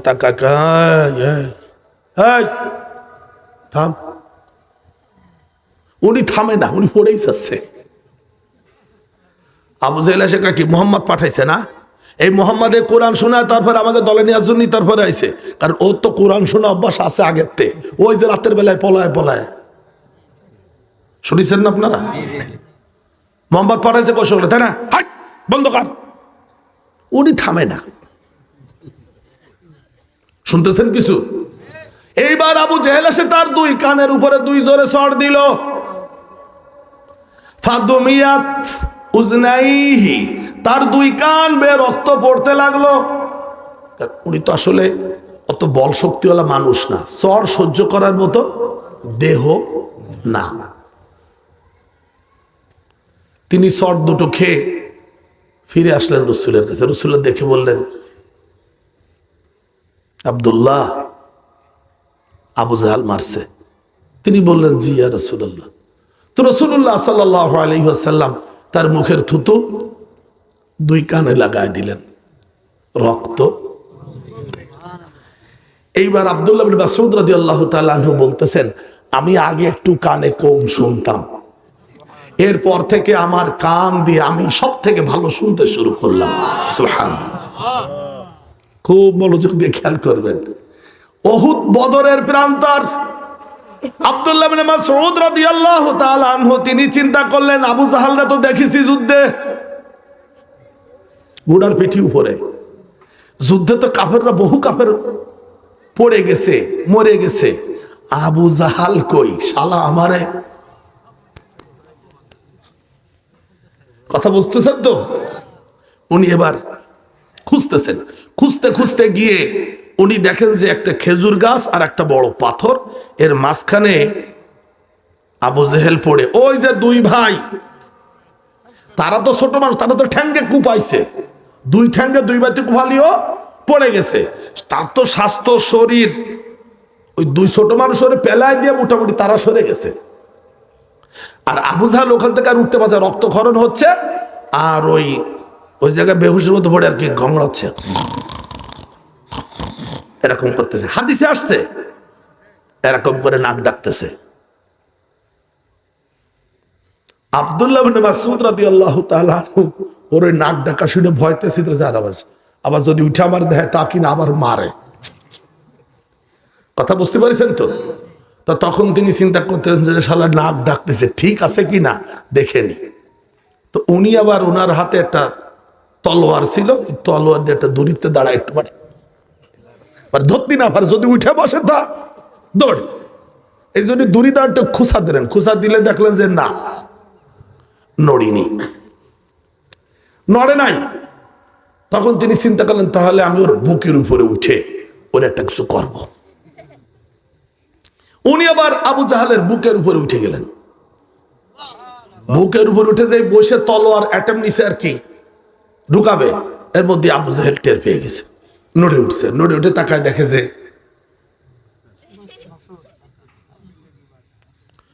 উনি কিন্তু একটু ভয় পেয়ে গেছেন। বুঝলেন তো, গায়ে যদি গোস্ত কম থাকে বলসতি, একটা ব্যাপার আছে না। এখন আবু জাহেল বলছে ইয়া রুয়াইয়াল গানাম, এ ছাগলের ছোট রাখাল, মক্কায় ছাগল চড়াতেন। ইয়া রুয়াইয়াল গানাম, ও ছাগলের রাখাল, লিমার তাকাইতা, উপরে উঠেছিস কেন?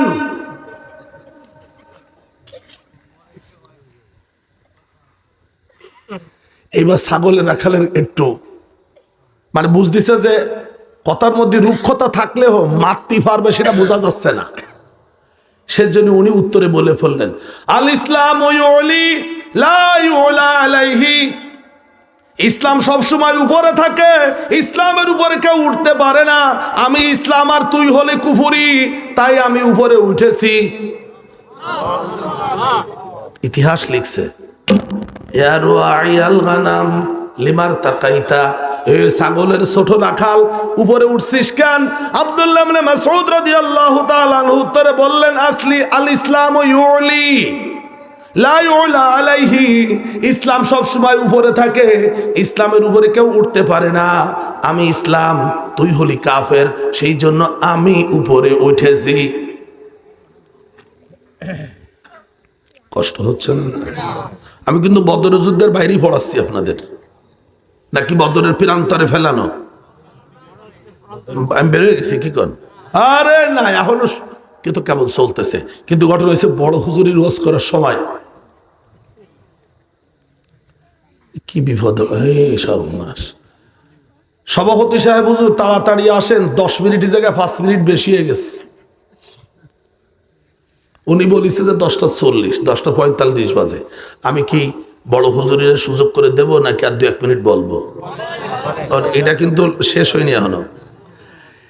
এইবার আবু জাহাল বলতেছে, খুব মনোযোগ দিয়ে শুনবেন, এই শোন, তারে বলতেছে আব্দুল্লাহ ইবনে মাসউদ রাদিয়াল্লাহু বলছে, ওই তোর যে সাথী তারে বলে দিস আবলিগ সাহিবাকা, তোর বন্ধু তোর সাথীকে বলে দিস আমি তার জীবনের চরম শত্রু, তারে যদি আমি এখনো সুযোগ পাই তারে হত্যা করব। আমি যদি সুযোগ পাই তো মোহাম্মদের আমি মারব, হত্যা করবো মোহাম্মদকে।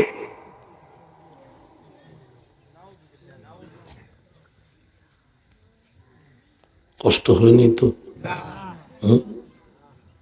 আবু জাহেল কি কয়, তোর বন্ধুরে বলিস সে হলো আমার জীবনের চরম শত্রু, সুযোগ পাইলে তারে আমি হত্যা করব। ঠিক আছে বলে দেব। কিন্তু আবু জাহাল কিন্তু নড়তে পারত। এবার বলতেছে আব্দুল্লাহ, আগে তো কইছে ছাগলের রাখাল, এইবার করছে আব্দুল্লাহ, ওই শোন, আমার গলা মাথা কাটবি সেটা আমি বুঝতে পারছি, একটু বড় করে ঘাড়ের দিক আগায় কাটিস, যাতে করে লোকজনে দেখলে আমার মাথা তো দেখবে অনেকে, আর এই মদিনার লোকেরা তো আমার দেখে নাই, তারাও আমার মাথা দেখবেন, দেখলে যেন তারা বুঝতে পারে যে আমি একজন।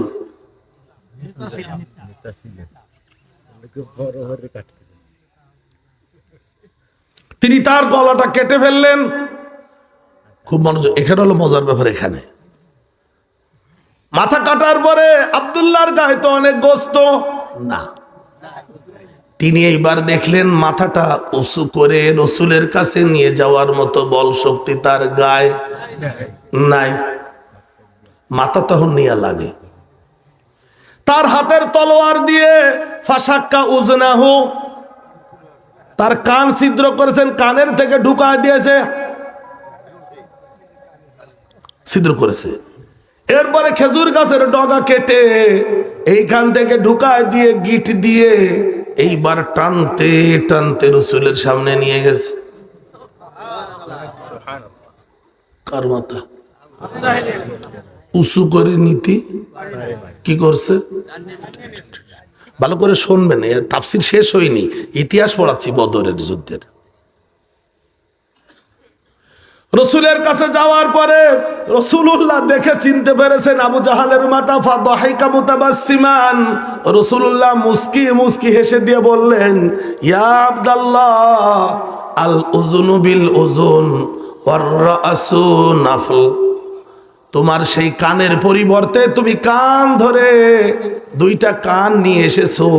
মক্কায় যে আবু জাহাল তোমার দুই কান আঘাত দিয়ে রক্ত বের করে দিয়েছিল, সেই দুই কান তো তুমি আনছো, মাথাটা আনিছো ফাও ফাও।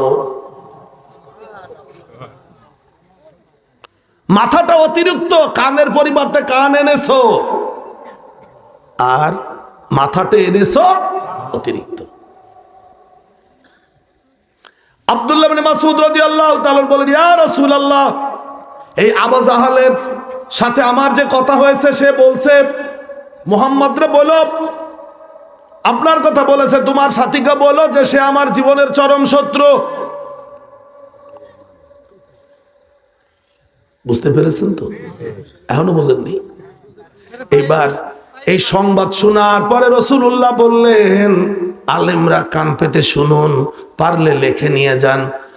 আবু জাহালের এই বক্তব্য শোনার পরে রাসূলুল্লাহ বললেন, ফিরআউনি আসাদ্দু মিন ফিরআউনি মূসা, আমার ফেরাউন মুসার ফেরাউনের চেয়ে মারাত্মক কঠোর। লিআন্নাহু আমানা ইনদা মাউতিহি ওয়া আসলামা, কেননা ফেরাউনে মুসার ফেরাউন মরণের সময় ঈমান আনছিল এবং ইসলাম গ্রহণ করেছিল, আর আমার ফেরাউন মরার সময় আমাকে হত্যার হুমকি দিয়ে গেছে।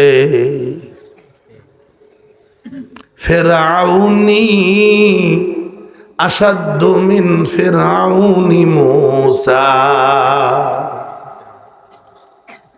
আমার ফেরাউন মুসার ফেরাউনের চেয়ে মারাত্মক কঠোর। কেননা মুসার ফেরাউন মরার সময় ঈমান আনছিল এবং ইসলাম গ্রহণ করেছিল, আমার ফেরাউন মরার সময় আমারে হত্যার হুমকি দেয়। কষ্ট হচ্ছে না তো? বুঝতে পারছেন কিছু? তাহলে আবু জাহাল ছিল এই যুগের, দেরি হইল কেন? আমি কি ভুল পড়াচ্ছি?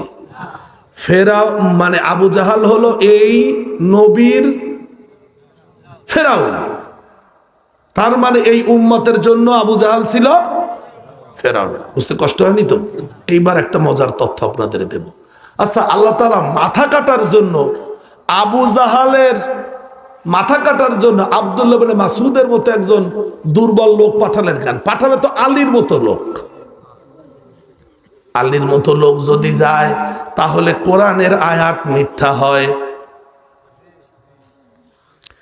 কোরআনুল কারীমের নাজিল হওয়া প্রথম সূরা সূরা আলাক, 96 নম্বর সূরা, শেষের দিকের 4টা আয়াত, যে আয়াতে আল্লাহ বলেছেন লানাসফা'আম বিন নাসিয়া নাসিয়াতিন কাযিবা খাতিআ, আছে নাকি? রাখো,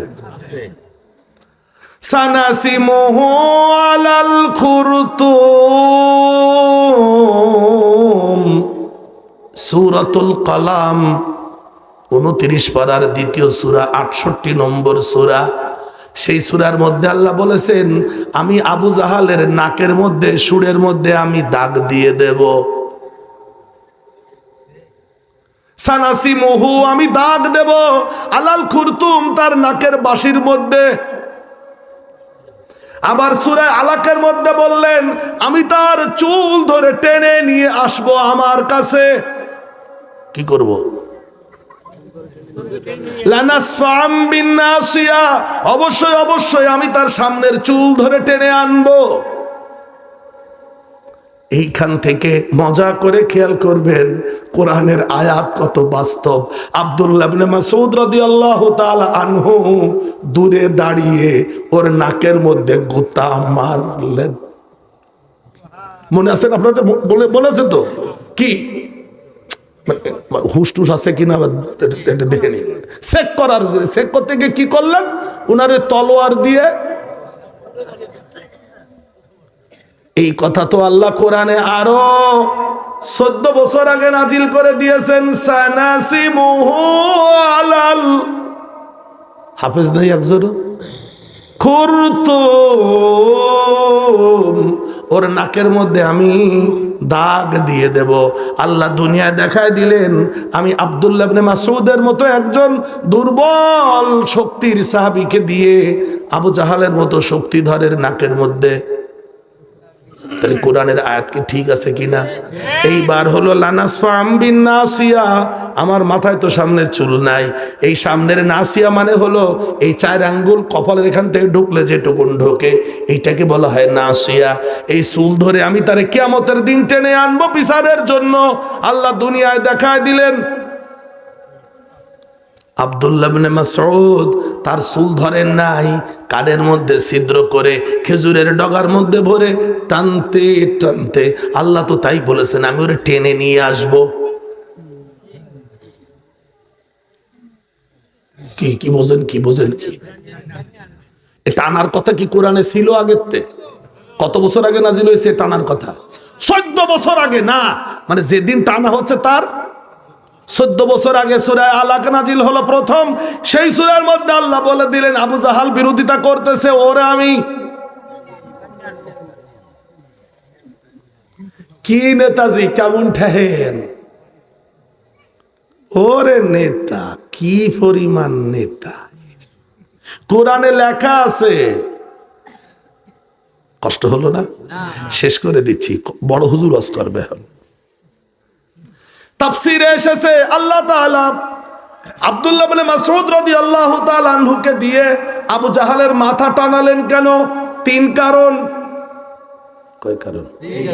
1 নম্বর হলো রাসূলুল্লাহ বলেছেন আবু জাহাল তো ফেরাউন, আর এক জায়গায় বলেছেন আবু জাহাল হলো কালবুন, এই জাতির কুকুর,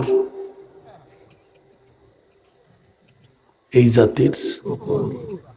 অল কালবু ইজা মাতা ইউজাররু লা ইউহমাল, কুকুর যখন মারা যায় তখন কুকুরকে কেউ ঘাড়ে করে মাথায় করে বহন করে না, বরং কুকুরের গলায় দড়ি দিয়ে টেনে নিয়ে খালে ফেলে দেওয়া হয়। আবু জাহালের মতো কুকুরের লাশ যদি উঁচু করে আনা হয় তাহলে সম্মান করা হবে। সেই জন্য আল্লাহ এমন একটা দুর্বল লোকরে পাঠিয়েছেন যে কিনা তার মাথাটারে কুকুরের বাচ্চার গলায় দড়ি দিয়ে, যেমন আমরা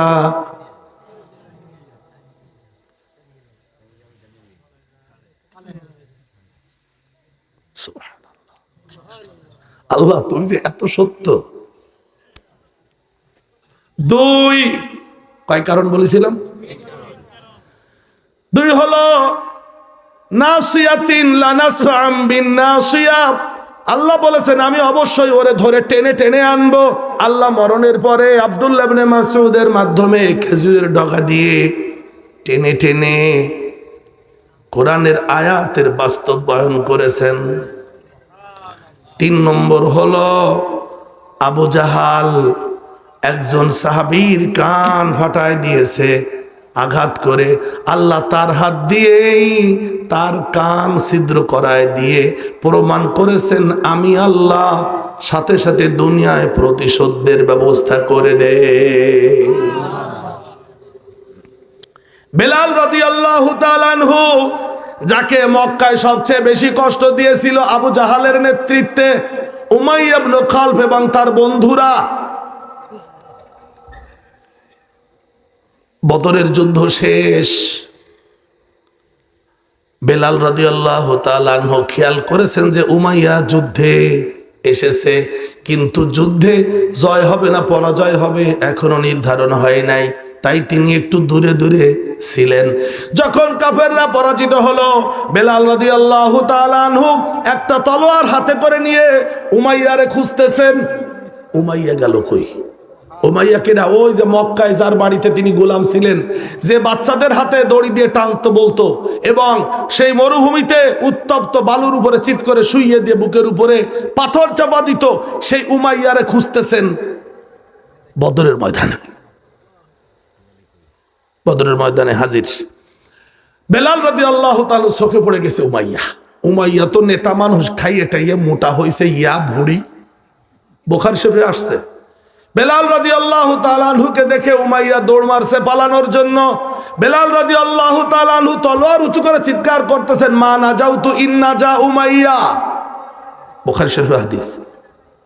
যদি উমাইয়া বেঁচে যায় আমি বাঁচবো না, হয় আজকে ও মরবে না হয় আমি মরবো। দিলেন দাবড়, দাবড় দিলে উমাইয়া দৌড়ায়, আগে যারে মারতেছিল সে দাবড়ায়, আর যে মেরেছিল সে কথা কই না, আসতে কোন মনু। আমরা এটাও দেখতে পারছি 5 তারিখে মনু যারা মগে দাবড় দিতেছিল তারা দৌড়ানি খাই গেছে।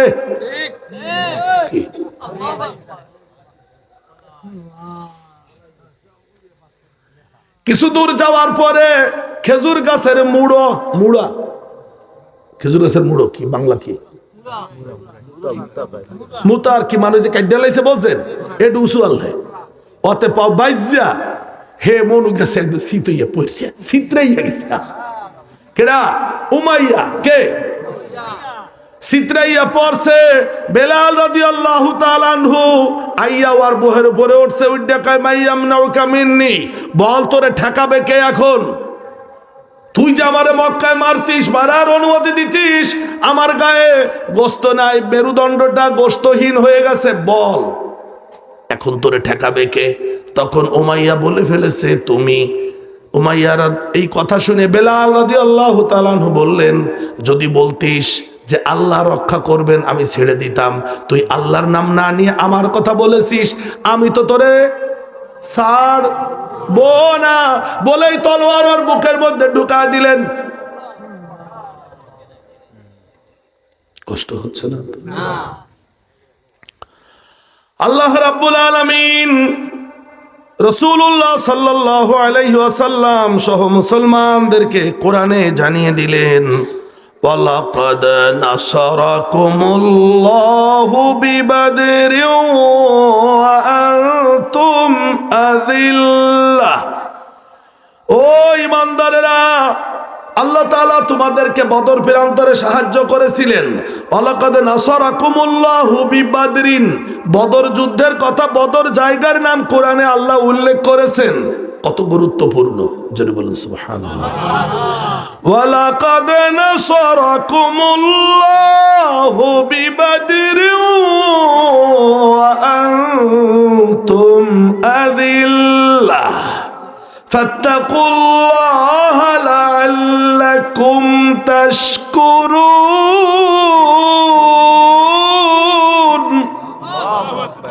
ও মুসলমানেরা, যখন তোমরা দুর্বল ছিলে, অস্ত্র শস্ত্রে দুর্বল ছিলে, লোকজনে দুর্বল ছিলে, আমি আল্লাহ তখন বদরে সাহায্য করেছিলাম।